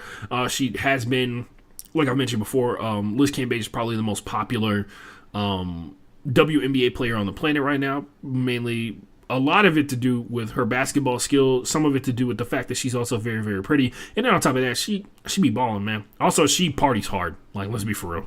She parties hard, people like that. She's not with the LA Sparks. Yes, she'll be playing in Crypto Arena, right? That's what it is, Crypto Arena. She'll be duking it up there, and I think she's with Chiney Gumake too, so that's probably, and she's already, like we mentioned before, she's a model for Savage Fenty and doing all kinds of other stuff too. She has like a huge brand deals. I'm sure being in LA is gonna make her like a little bit closer to home because she is from Australia, and I think like you fly the other way to get to Australia, right? Like you don't fly over all of the United States of America, then Europe and Asia to get to Australia. You fly the other way.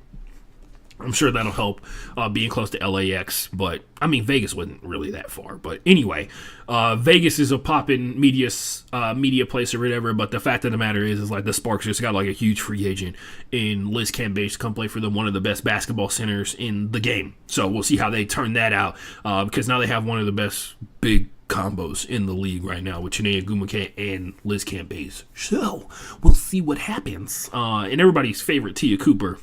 A woman whose right leg we have yet to ever see exposed to the air. I'm just kidding. Tia Cooper wears like a leg sleeve on her right leg all the time.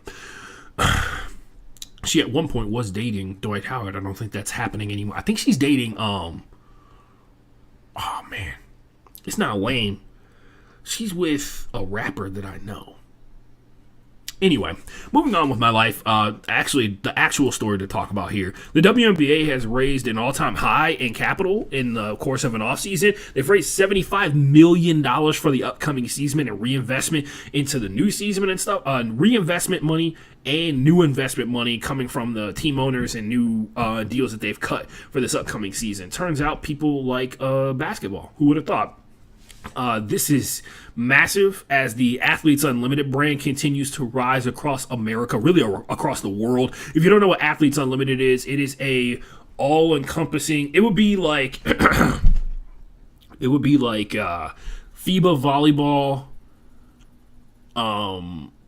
Well, okay, I don't know how to explain it. It would be like FIBA volleyball, men's volleyball, and then the Major League Baseball and then the NBA being all owned by one company under one umbrella, like being in the same quote unquote league, right? That's what Athletes Unlimited is with women's softball, which I do have to say women's softball because there are men who play softball and there's also co-ed pro softball. But with women's softball, women's volleyball, and then on top of that, now they have a women's basketball league. They've expanded to women's basketball, and they've also picked up time. When I was working at Disney as a technical producer, the only reason I know so much about Athletes Unlimited is because they used to get time on air at the regional sports networks that I worked on across the country. Like they would have their games on.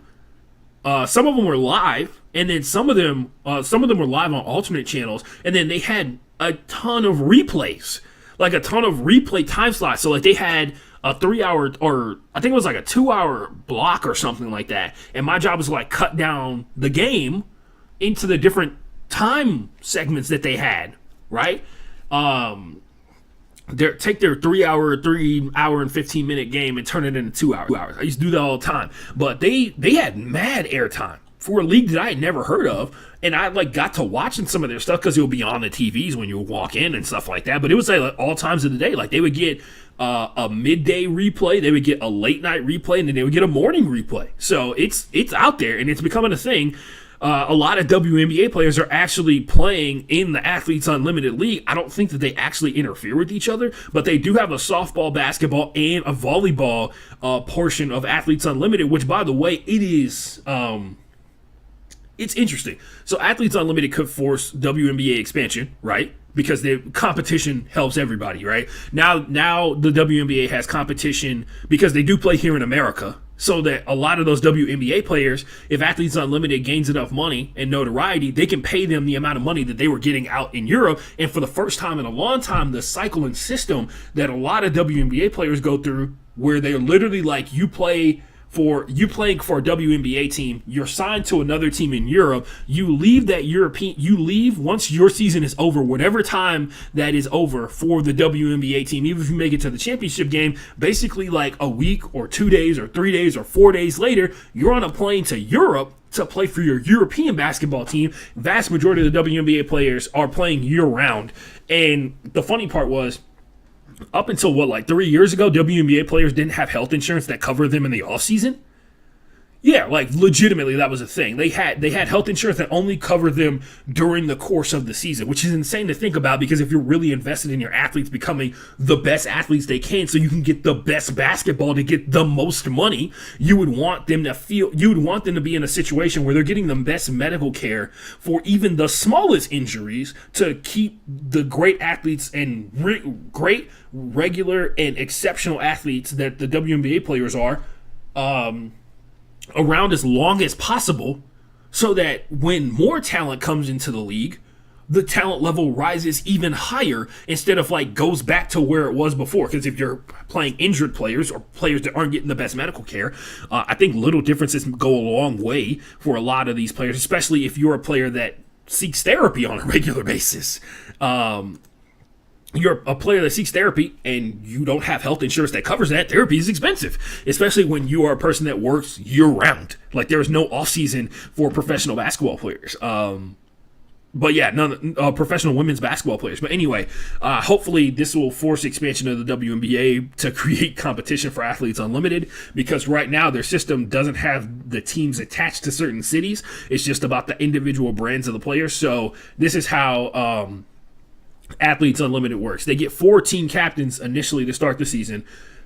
Those team captains get the pool of players that are available and they draft them. Like, it's like fantasy basketball, except they get to play with the team that they drafted. And based off of how well you play individually in the game and how well your team does in the games that they play in the course of a week, that determines the next captain for the next stage of the season. And then they redraft again. So you could be on the team that goes undefeated that week and be the highest scorer, and then you become the team captain. And then you pick the team that you want to play the following week, and they redraft again. So it's kind of wild. It's like playing fantasy. It's like playing fantasy sports, but you play with the fantasy team that you pick up. So obviously, a lot of their stuff is centered around getting the best players on the planet to come over to their league, right? Especially if Athletes Unlimited is providing better footing than the WNBA, which is yet to be determined, but Athletes Unlimited does have huge backing financially. That's all I had.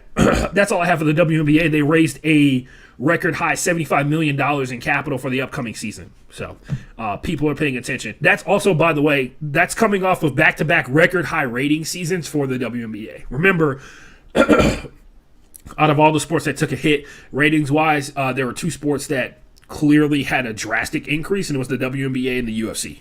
Turns out if you make it available for people to watch, more people will watch it. Who would have thought? The NBA stuff, moving on to NBA stories. Bradley Beal is out for the rest of the season, and the Washington Wizards fans are sad again.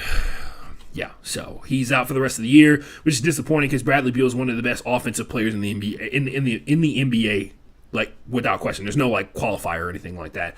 Trade deadline is this upcoming Thursday. So today, I guess I should mention what today is. Today's Thursday, February 8th. And yes, I did. If you were paying attention to the last two episodes ago, I did forget that I had jury duty today, but we're not going to talk about that. Trade deadline Thursday. Woj has reported that the Indiana Pacers center Domantas Sabonis. If you're not familiar with Sabonis, he's the son of that Sabonis. Yes, he's also very, very good at basketball. He's been playing for the Indiana Pacers, and he's so good that he's actually been able to become a multi-time All-Star playing for the Indiana Pacers. He's one of the best centers in the NBA. He is now playing for the Sacramento Kings, sadly, for a package that included Tyrese Halliburton, one of the biggest young prospects for the Sacramento Kings, who traded him away for some reason. The Pacers are also in getting Jeremy Lamb and Justin Holiday. And it has also been reported, if you remember earlier, way earlier in the NBA season, when they were talking about the Kyrie situation with vaccination status and everything like that. There were three players there at the center of that whole thing. One was Andrew Wiggins, who eventually got vaccinated, Kyrie Irving, and Justin Holiday, who now plays for the Sacramento Kings, which means it is illegal for him to play home games for the Sacramento Kings now. And it is what is it? Oh, and they also gave them a 2027 second-round pick in exchange for Halliburton, Buddy Hield, who, by the way, is one of the best three-point shooters in the NBA. He's top 3 in the league in NBA threes, and center Tristan Thompson, which means he's closer to his loving wife, Khloe Kardashian. I'm sure he's absolutely ecstatic about that. By the way, Miles Turner, super pumped. He actually tweeted out a video of Spice Adams breakdancing in a red suit after he found out that Domantas Sabonis got traded away, because now he gets to play center for the Pacers again. The Pacers are, more importantly, getting Buddy Hield, one of the guys that was rumored to be traded away to the Lakers.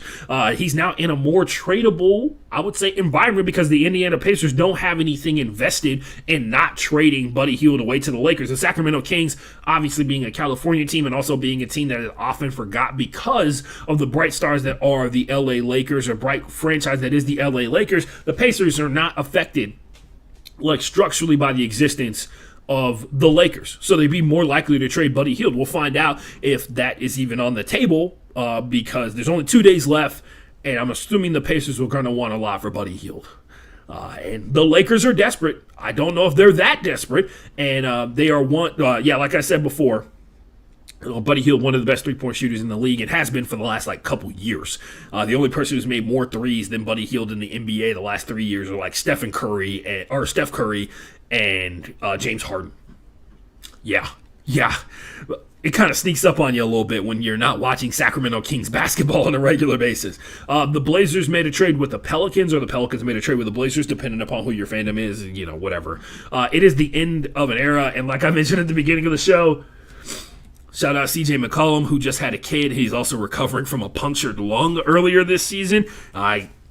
Maybe he'll enjoy, I don't know about the wine culture in New Orleans. I can definitely tell you it's not the same as it is in Oregon, but he is traded away. The Pelicans are getting CJ McCollum, Larry Nance Jr., and Tony Snell, who, by the way, thanks to NBA Central, I just found out has not missed a free throw in 3 years.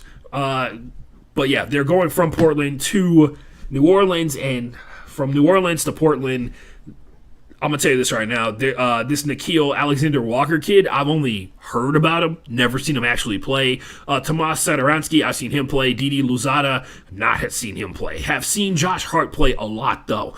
So that's a huge upgrade for them as the Blazers continue to move on, because if you know anything about the Blazers, their situation is they don't have a shit ton of money because they're in a very, very small market in comparison to the other teams that are in the NBA, so they don't spend a lot of money in free agency. The best way to get people to come to Portland, Oregon and play basketball for them is via trade because they don't have an option, right?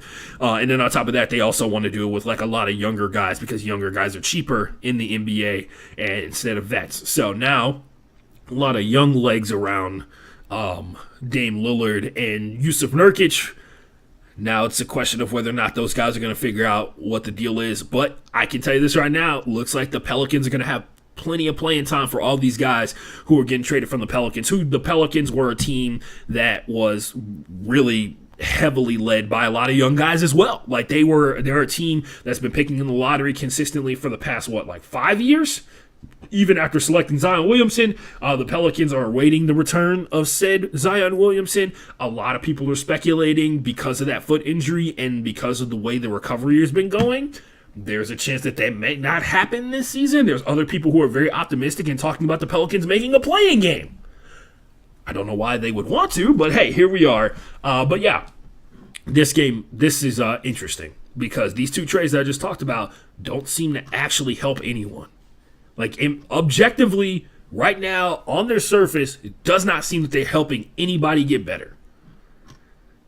Only time will tell. The Nets are caught up in Daryl Morey's trade addiction. If there's one, if you are a Rockets fan, you know what I mean. Daryl Morey, come trade time, he's always trying to cook something. He's always cooking it up. Always trying to stir the pot in some way, shape, or form because he believes that constant change is a sign of improvement. Instead of he does not rely heavily on the ability to sit back on your laurels and let things develop and chemistry build. If you're a Rockets fan, you know this off the top of your head. But he is now with the Philadelphia 76ers, who potentially have an MVP as their center, and Joel Embiid, who have a disgruntled star in the NBA, Ben Simmons, and they've been trying to get rid of him for quite some time.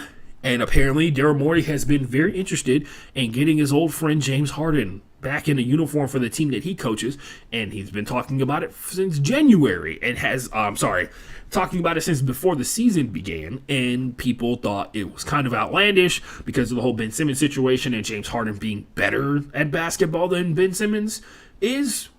And then, of course, the situation for the Brooklyn Nets currently, they have to ask themselves, does this actually benefit them to trade former MVP James Harden, who, for whatever you have to say about James Harden being clutch in clutch situations and his ability to carry a team, which, by the way, has never been questioned, I don't think. And nobody on the internet has ever questioned whether or not James Harden is a good enough individual star to carry a team to a championship. But, combine that with the fact that Ben Simmons, out of all of the top-tier elite players in the NBA, if there is one that is the most suspect out of any of them, it is Ben. I am sorry to be that guy. It is Ben. Ben is super suspect on because there is no telling. His mentality has been long speculated about how when he first got to Philly, he was the number one guy and everybody treated him like he was the number one guy. So he got superstar treatment before he was ever a superstar. And that has affected the way that he perceives how NBA teams are supposed to treat him and how the new regime is supposed to treat him as the team has continued to improve while Ben Simmons is seemingly only slightly improved, if not regressed, or deadly enough, stayed the same, right? But yeah, that's the question here, right? Like, for me, do the Brooklyn Nets improve with Ben Simmons on the team? No, because without James Harden, they lose another person who's got the ability to make a clutch shot from anywhere on the court. They lose the ability of a person who's a legitimate scoring threat anytime they touch the ball. They lose top-tier passing. They gain defensive ability. Yeah, I'm not questioning that. I'm not questioning if Ben Simmons is a better defender than James Harden. James Harden has improved in terms of his ability to defend in the NBA, especially since he's taken on the transcendent role of a superstar, right? Ben Simmons is a better like assistant size wise, which I don't. Sometimes that is a factor, right? Like in the NBA, like just our team is bigger than your team, but it can't be like the defining factor of a trade of a guy who's a former MVP and a superstar, like objectively a superstar, checks all the boxes that superstars have in the NBA, and maybe I would say not consistently enough to be a viable thing to sell Ben Simmons on. Ben Simmons is a better distributor of the basketball than James Harden, which I question heavily. I don't believe that that's necessarily true, but I'm willing to listen to an argument because I wholeheartedly, like basketball fundamentally wise, you're a better distributor of the ball if you understand, if you can be a better distributor of the ball when you're a scoring threat, when you're driving, or when you're a scoring threat when you have the ball on the perimeter about to shoot a three. You're a better scorer. You're a better distributor of the ball for the fact that you are a scorer, especially if you're willing to pass. And I've seen James play a lot of basketball, right? He was a Houston Rocket for a really long time. And I think that James is better than Ben Simmons in damn near every single aspect of basketball. Say the fact that, like, say the athletic defensive stuff, like getting blocks and everything like that. I even think that James Harden is a better paint defender than Ben Simmons is. Like that's just my opinion, though. And of course, it all comes down to consistency. James Harden is more consistent heavily on the offensive side of the ball, not more consistent on the defensive side of the ball. But nonetheless, I think objectively trading James Harden for Ben Simmons straight up is a loss for the Brooklyn Nets, regardless of the situation that they're currently in with James Harden missing. And it was just announced that he's going to miss tonight's game as well because of a hamstring injury. You'll live with it. Moving on, we talk about the Olympics real quick. Turns out the mainstream media ain't so mainstream. A video of a Dutch reporter being hustled off of his spot while he was doing the live hit in front of Beijing's Olympic Stadium has surfaced. Well, I say surfaced, but it was like during a live shot. Like legitimately, they were doing a live shot on a Dutch news station, and a Chinese guy with like an armband came up. Looked like he was an official, and I don't know if that Dutch reporter understood the Chinese or whatever. Like maybe that officer, I guess we can call him, was speaking Dutch. Is it Dutch? Dutch is a language, right? Yeah, it was speaking Dutch to him and he can understand him, and he was just refusing to do what he said. But it looked like a random guy with a government official's armband came up to a news reporter and like almost tackled him to the ground, but like was forcing him and his cameraman away from where they were location wise. And then it came out after the fact that like they didn't give him an explanation as to why he had been moved off of that spot. Maybe, and this is another thing too, when it comes to the Olympics, like it's very easy to have major misunderstandings on like a grand scale because not everybody speaks the same language. And then on top of that, there are some people who speak similar languages, but like are just a little tad bit like different, right? Like it just speaks a little, like you don't fully understand exactly the context of everything that's being said. Like a lot of countries learn English, even though most Americans are monolingual, or a lot of Americans are monolingual. Most other countries, it is like common practice for people to know multiple languages, right? I can attest to me being monolingual. Like I barely know enough Spanish. Like I can understand what people are saying sometimes, but like I wouldn't say that I know Spanish. But most people that I've come in contact with that travel, one, like globally and stuff like that, but two, like are not from America, they know multiple languages because they come from a country where the base language is not English. Even the countries like where it's like 50-50, they know different languages. Even our Canadian brothers and sisters, a lot of them know French. You know what I mean? But yeah, that was weird. And then, of course, that story about the young Chinese young Chinese golfer has come back up, and there have been a lot of suspect things that have been going on. She has come out publicly and had an interview, but also was I think somebody said that there was like a handler from the Chinese government there when she was having an interview, and a lot of people are questioning her ability to speak freely, which, yeah, big logical question to be asking. It's really not even a question, right? But that's been happening. That's been making a bunch of headlines. Also, some cool stories, some actual things that are centered around, I don't know, the Olympic sports that are going on, besides the fact that the Chinese government is a communist slash dictatorship entity that does not really answer to its people. The first Mexican figure skater to compete in the Winter Games since 1992, Donovan Carrillo, who apparently trained in not like a high level ice skating facility, but like in a mall ice rink for the Olympics. Like the mall ice rink that you see everybody like during the winter time here in Houston. They get their clothes on, they get their little coats on, and they come to the Galleria and they skate around the circuit. That's where he trained for, not at the Galleria, but like in his hometown or in the city that he was living. I think it was Mexico City. But it was training at the mall to like compete in the Olympics. And not only that, he's made the final for the free skate event. So, yeah, that's pretty dope. He's the first ever Mexican skater to advance to the free skate final. And yeah, training at a mall. Sometimes skill will overcome. That's dope, man. You got to be next level skill to be able to do that kind of stuff. Like mother, like son. This is a story. By the way, shout out to The Gist, which is, I don't know how to describe it. It's a newsletter that I subscribe to. And they pointed out, nearly 50 years to the day, there is an athlete. His name is Ryan Cochran Siegel. He claimed a silver medal in the Super G final for slalom. And that was like 50 years to the day that his mom won the gold in slalom in 1972. So that's pretty cool. Yeah. And he is the first Olympic, he claimed silver in last night's Super G final. That's his first podium finish ever at the Olympics. So I'm sure his mom was really proud about that. That's kind of cool. Like, that's pretty dope. As a parent, as a person who aspires to make his mom proud, it's got to be pretty dope to see your mom see you to go out there and win a silver medal and be like, this is the second best person in the world at this event. Got to be very proud. Moving on to NFL stuff. Last segment here. I don't really want to spend a ton of time breaking down the games because I want to actually react to people's reaction. First of all, we were kind of right on both of the games here on the show, guys, when we like hive-minded or whatever. And when I say hive-mind, I mean when I talk to myself out loud on the microphone. We were right that the Chiefs-Bengals game was going to be super close. We were also right that the Rams were going to beat the 49ers. I was surprised that game was close, but like not really in the grand scheme of things, because I knew it had to be close because of how well the 49ers know the Rams. But, things could have been worse. We got 50%. Pretty much the entirety of the playoffs, and I'll take that as a win.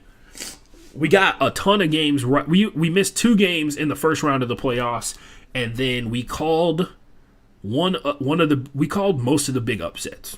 I called most of the big upsets except the Bengals beating the Chiefs, but I called the game was going to be close and it went into overtime, so I'll call that a win. The current jobs that were open before we started before I started writing this show down.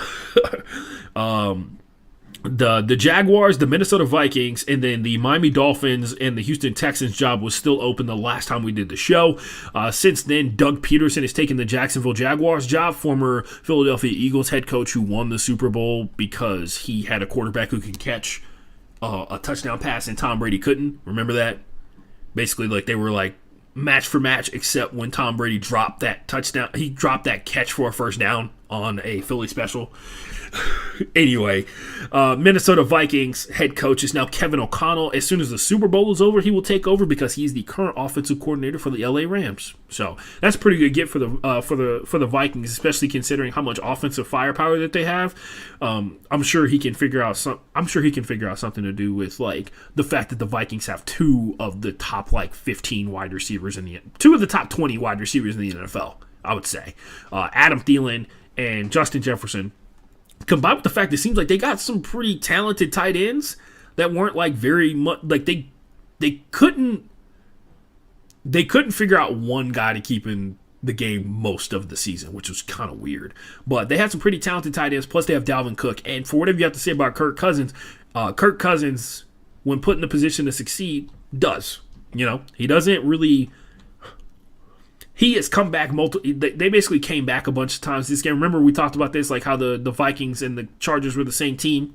They had like almost the same number of games that came down to one possession in terms of like determining the winner and the loser. And the Vikings lost the Vikings lost most of theirs, and the Chargers won most of theirs, and the Chargers and the Vikings ended up in the same place. They ended up like not going to the playoffs because even though the Chargers did a lot better of playing in those one possession games than they did a year ago, because I think they had like 8 one-possession or 9 one-possession games 2 years ago, and they won 2 of them. And the same thing happened with the Vikings this year. So, something to build on for sure. Like, the Vikings are not a bad football team objectively. Like, that's just a fact. They got a lot of talent. It's about putting it in the right direction, I think. And we'll see if Kevin O'Connell does, because if there's one thing that I don't try and pretend to understand, it is matching head coaches with like groups of players for teams. So until they get there, because you don't know what anybody's going to do. You don't know how people perceive other players. So like, how can you determine if those guys are going to be a good fit? Like, are you sure that they're going to do exactly what they did at the previous job that they were at? No, like, whatever. The Miami Dolphins went with Mike McDaniels, who, if you're not familiar with him, he's the former 49ers run game coordinator. And if you saw one thing about the 49ers offense that was consistent and very good, it was their ability to run that goddamn ball. So maybe it's interesting to me because we spent most of I spent most of this past season talking about how the Dolphins were the team that was like leading the pack and abandoning the run in the NFL. Like, without question. Remember they were starting their backup quarterback in Jacoby Brissett.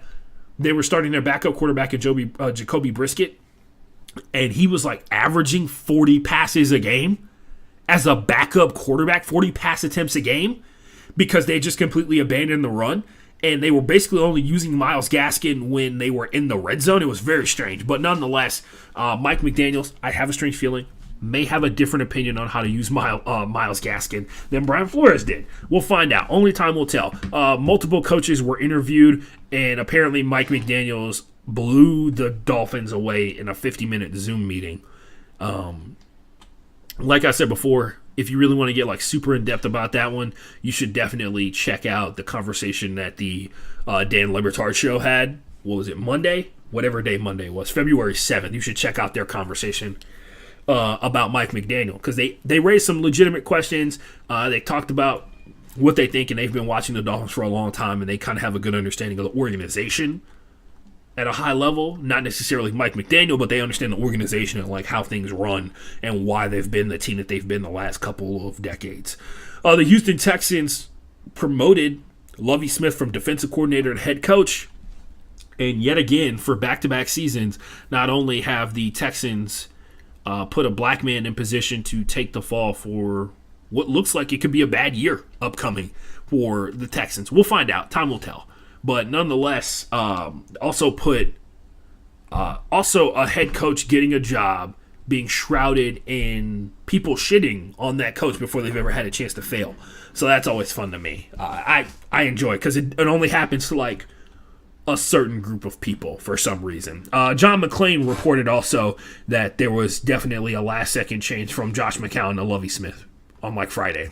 And Bomani Jones, who, if you listen to the right time, he said that he talked to people in Houston or people that he knows in Houston. It may be Nick Wright. It may be because he's really good friends with Nick Wright. And if you don't know about Nick, yes, Nick Wright from First Things First from FS1. If you don't know, he used to work for Sports Talk Radio 610, which is the flagship station for the Houston Texans here in Houston. And he actually was here, and he pissed off a lot of people when he was here in Houston. He actually pissed off like pretty much every single station in the city. And he was able to go and be a part of FS1 and become the success. Well, he was already a success before he got here, but become the name that he is now. And he's a big Chiefs fan, but he used to cover the Texans for 610. So he's like best friends with Bomani Jones, or like really good friends with Bomani Jones. And Bomani Jones is also from Houston. Like, he's from Waller, Texas, but he says he's from Houston. He spent a lot of time. We've had Joel Anderson on here before. He's explained Bomani's situation. Also, Joel Anderson is from Houston. So there's a lot of people that he could have talked to. So if he says he's like, I know people in Houston, like, I believe it, like, without question. One, because it's Bomani Jones, and then two, like, he has all the connections in the world to this city. It could have been John McClain for all we know. But yeah, John McClain reports that there was like a shift, like it was a sudden shift from Josh McCown to Lovie Smith. Yeah. Moving on. New Orleans Saints promoted their defensive coordinator, Dennis Allen, the head coach, after Sean Payton, who I think we talked about on the show, retiring. So, yeah, by the way, if you don't know the situation, the Saints have they're like $75 million over the cap right now. So they're not only hoping that the salary cap goes up after this season, which I imagine it will, because ratings went up this year as well. Not only ratings, but also people were able to be in stadiums. Remember the cap for the NFL was artificially set based off of previous years for this upcoming season. I would imagine because there's probably more sellouts than ever because people were able to actually go watch football for the first time in a year, that there were more people and more merch sold ever. I can attest that I bought a bunch of Seahawks stuff. So that helps. Every drop in the bucket helps. I'm just doing my part. But they're hoping that the salary cap goes up. I doubt it's going to go up by $75 million, but it would be crazy. But yeah, they're a team that has been spending a lot of money on both sides of the ball, in particular at the defensive side of the ball. They had a top 5 defense, and then their offense just completely fell off a cliff because they lost the guy who they thought was going to be their starting quarterback this season, and Jameis Winston, who apparently is, I think Jameis is a free agent, a straight up just free agent. I guess we'll find out. Yeah, hold on. No, I need to check that real quick. It's either he's restricted or he is a free agent because he was on a 1-year deal or a 2-year deal. Jameis Winston contract. Google, you listen to my conversations all the time. Why don't you just pull it up automatically, dude? By the way, my Google Assistant, I don't know why, but the settings on it have changed and it comes up way more often now than it should. Yeah, so yeah, he's a restricted free agent. Hold on. Jameis Winston, 1-year contract. Yeah. Okay, so it usually says free agent on it, but it doesn't. Yeah, so Jameis is on a 1-year, $5.5 million contract. So he's a free agent now. So he can sign with any team, which, I heard the Tampa Bay Buccaneers need a quarterback. And apparently your boy Kyler Murray wants to be that quarterback. I'm kidding. If you didn't see it yesterday, PFF reported it. And I personally take the whole you unfollowed the team from Instagram as a legitimate thing. I think that that's a real thing in terms of something you report, because it's major news where it's they removed all regalia of them wearing team gear from the internet because they don't want to be associated with the team anymore and they're trying to get traded. So I buy into that a little bit. I understand it's a ploy. It's been a ploy at sometimes. Allen Robinson did it. We talked about it on the exit interview with Joe George. Allen Robinson did that on Instagram when he wanted to get out of Chicago, and it didn't work. So we'll see what happens. But Kyler Murray did that with his Arizona Cardinals stuff. Some people were pointing out that it is a contract year. Other people were also, myself included, were pointing out that the report about the very heated conversation between John Keim and Cliff Kingsbury, the owner of the Arizona Cardinals. Just putting it out there, Cliff Kingsbury probably not going to handsome his way out of this one. So apparently if there was ever a person that's going to be on the hot seat, it's probably him. 911 emergency. Moving on. We've got...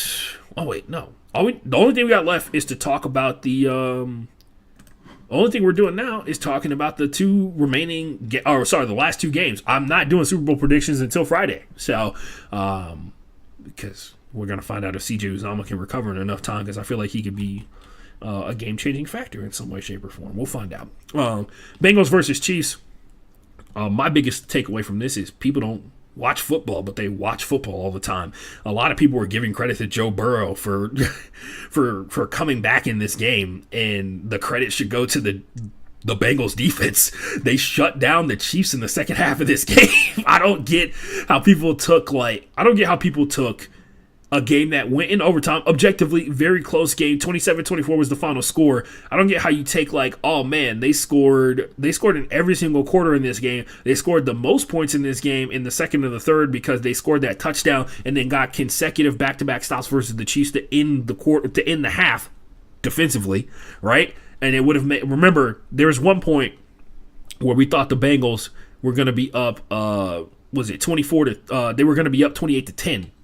Right, they were going to be up 28-3, and if it had not been for that sudden stoppage of play, at one point right before the half, the Mecole Hardman pass to from Patrick Mahomes for like on a drive that took like 6 minutes or whatever, got the clock down to 5 minutes and 4 seconds. It was 21-3, and then that final drive of the half that got stuffed with like a couple of seconds left it was like 5 seconds left on the clock, would have made it 28-10 going into halftime, which would have been a huge lead overall. But nonetheless, the Bengals were able to muster that out. They scored a Samaje Perine touchdown for like 41 yards, which was crazy to see, by the way. Shout out to Samaje Perine. You're going to talk about somebody who showed up big time like late in the season. One of the many players who is like very clearly turned it up for the playoffs, along with a lot of defensive players. But yeah, so I just want to point out, like, everybody's talking about the offense killed it and stuff like this. So with 5 minutes and 4 seconds to go in the second quarter, the Kansas City Chiefs had 21 points. And they did not score again until the final drive of the fourth quarter to go into overtime. But yeah, for sure, bro, it was all the offense. The Chiefs got 3 points in the second half, and it was to force overtime because they got stuffed so hard they couldn't score a touchdown. The Bengals defense showed a high level understanding of what the Chiefs like to do in the red zone. There was one point where they had the line absolutely stacked to the gills with offensive linemen and tight ends, and they had Mecole Hardman split out to the right hand side. They do a play action to start off, so fake handoff to Clyde Edwards-Helaire, and Patrick Mahomes rolls to his right hand side. And the obvious play that the Chiefs do all the time in that type of situation, they run like zone right or zone left or whatever it is, and they have people leak out, like people do block and releases off of a zone right play. So they draw and swing the defense completely to the right-hand side, and then all the routes are run the opposite direction, right? Because the defenders are reading the run, they step over this way and 2 steps this way, with Travis Kelce running 4 steps this way, is like 6 steps a gap, and Travis Kelce can kill you with 6 steps. This time it was Mecole Hardman, the guy who is rivaling Tyreek Hill in terms of speed, and Mike Hilton instantaneously knew what the play was and ran full speed sprint with Mecole Hardman to the corner, cut the ability to make that throw off, and Patrick Mahomes got sacked by Sam Hubbard. Like that's a high level understanding of what the Chiefs were doing. And a lot of people were like, oh, Joe Burrow. And I'm like, yeah, but like this defense though. Also would like to point out this happened, the whole like the Chiefs offense getting shut down in the second half, like the Seattle Seahawks offense. Like they were terrible in the second half, like multiple times. The course of this season. Also, this game basically was the exact same game from the rematch. I'm sorry, this game was from the first time that they played each other earlier this season, except the final exhausting drive that killed all the time on the clock came from the Chiefs. So there were 6 minutes and 4 seconds left on the clock. In that game, the Bengals received the ball. The first time that they played, the Bengals got the ball back with 6 minutes and 1 second left on the clock, and then they killed it all the way down to 0 seconds to give Evan McPherson to kick a field goal to win. Right? This time, 6 minutes and 4 seconds left on the clock. The Chiefs received the ball. They kick a field goal to go into overtime. Like, it's basically the same game. It was wild to think about it in a lot of ways, because the first half of that game, the Chiefs put up like 28 points. And the Bengals just couldn't respond. And then they came back in the second half of that game too. The pressure, and I will point this out, we talked about this, how the difference between the D-line for the Chiefs with like Melvin Ingram, the difference with Melvin Ingram, Frank Clark, Chris Jones, Jaron Reed, right? The difference between their D-line and the Tennessee Titans D-line, and how the Bengals have not faced a defensive line that's better than the Titans in terms of like getting pressure at all this season. Since they played them in the playoffs, right? And it showed. The Bengals were getting rocked the first quarter of this game, and the reason that this comeback happened is not only because, one, Joe Burrow is quite accustomed to bad offensive line play. He's had the same bad offensive line the entirety of the regular season, right? But on top of that, the Chiefs got tired. Like, it was very clear that the pass rush slowed down a ton, not only in the second quarter, but more so in the second half as well. And that's what the opening for the Bengals was, because Joe Burrow, people love to talk about his arm strength all the time, but it's like, guess what? Joe Burrow knows where to put the ball. Like, you'd rather have a guy, because once again, we talk about this like in receiver world, right? Like, receiver world is like, oh man, that guy's crazy fast. And it's like, cool, but like, can he run routes? Can he catch the ball? It's the same thing with like a quarterback. It's like, oh man, he could throw the ball 80 yards. Cool, but like, can he place the ball really well? Like, is he accurate? Can he throw it on time with pace? No? Okay then. Maybe you are not. Maybe you're just a fast guy who plays wide receiver. Maybe you're just a guy with a really strong arm that plays quarterback, but you're not a quarterback and you're not a wide receiver. Luckily for the Bengals, they got a quarterback, a guy who plays quarterback really, really well. But yeah, I just wanted to point out how so many people just over the top stupid about. It was ridiculous. It really was. It was ridiculous. The number of people were like, oh my God, Joe Burrow is a god. Joe Burrow is the reason that they won this game. And it's like the Bengals held the Chiefs to 3 points. 3 points. And got an interception in overtime to set up the field goal to win. But it was definitely just Joe Burrow. Definitely just the quarterback. Jesus, man. Yeah, that was the most frustrating part about that game for me overall. Moving on to the other game that, quite frankly, was not all that surprising. Coming into this game, the 49ers had beaten the Rams 6 straight times, and this game actually was like super important. I will point out both of these coaches had very big tactical errors. Sean McVay at one point like challenged a ball spot, which is the sketchiest of all the challenge calls to throw, because it is purely up to perspective. And up until this season, where they can hyper, you know how like in the SAT and the ACT the SAT you can like super score stuff. So if you take the SAT 3 different times, they have like the math, English, and the writing section, right? And the first time you get like a perfect score on the writing, the second time you get a perfect score on the English, and the second time or the third time you get a perfect score on the math. You can like super score it into a perfect SAT score. Some schools let you do that, other schools do not. That's basically like kind of what they allow people to do for instant replay for spotting the ball in the NFL now. When it comes to, you can take this camera angle because like his knee is here at this point on this camera angle. We can time sync it to be like at this exact second, this is what it looked like from all 3 different angles by these cameras. And we can determine that the ball was here based off of his ankle and his elbow in this previous frame where we can see it, but not the front angle, like looking straight down, right down the middle of the field from the end zone view, but we can see it from the side and we can see it from the other side and all that kind of stuff like that. They can hyper clip all of the angles together to determine the location of the ball spot, but nonetheless, ball spots are the worst type of play to challenge unless it is blatantly obvious that they got the spot of the ball wrong. Because remember, the default is we can't determine it without a shadow of a doubt, so our original call is what counts. Anyway. Also, strange that what was it? At one point during this game, it was like 5 minutes left and the Rams didn't have a single timeout, and the score was like really close vast majority of this game because it was tied. Case in point, the Rams scored the last 3 points. Had the last three scoring drives of this game. They had a touchdown to Cooper Kupp, no surprise, and then 2 Matt Gay field goals, which have been an adventure to say the least this season. This game came down to the simple fact that the Rams defense is just that kind of smothering. Matthew Stafford had a couple of drives that looked really, really high level, impeccable. The 49ers defense is top 5 in the NFL. Like, there's no question about that. And basically, they've been carrying the team this entire game. They've been carrying the team this entire season, and Jimmy Garoppolo has done a good job of not making mistakes. I will point this out. Jimmy Garoppolo, not as bad as a lot of people will try and convince you that he is. Nowhere near as good as Jeff Garcia thinks he is, though. Like, there is a balance, there is a spectrum, and Jeff Garcia is over here, and the people who say Jimmy Garoppolo is like the worst quarterback in the NFL is over here. Jimmy Garoppolo is a starting quarterback in the NFL. There's no question about that whatsoever. But to depend upon him to win you games, that can happen sometimes. It's not going to happen all the time. It's not going to happen frequently. It's not going to happen often. It can happen, though. But there's a lot of people who make this argument that he shouldn't be the starter. I'm like, a lot of you, and people keep making this point about like, oh yeah, he shouldn't be the starter. And it's like, well, if he shouldn't be the starter, then it shouldn't be that hard for Trey Lance to beat him out.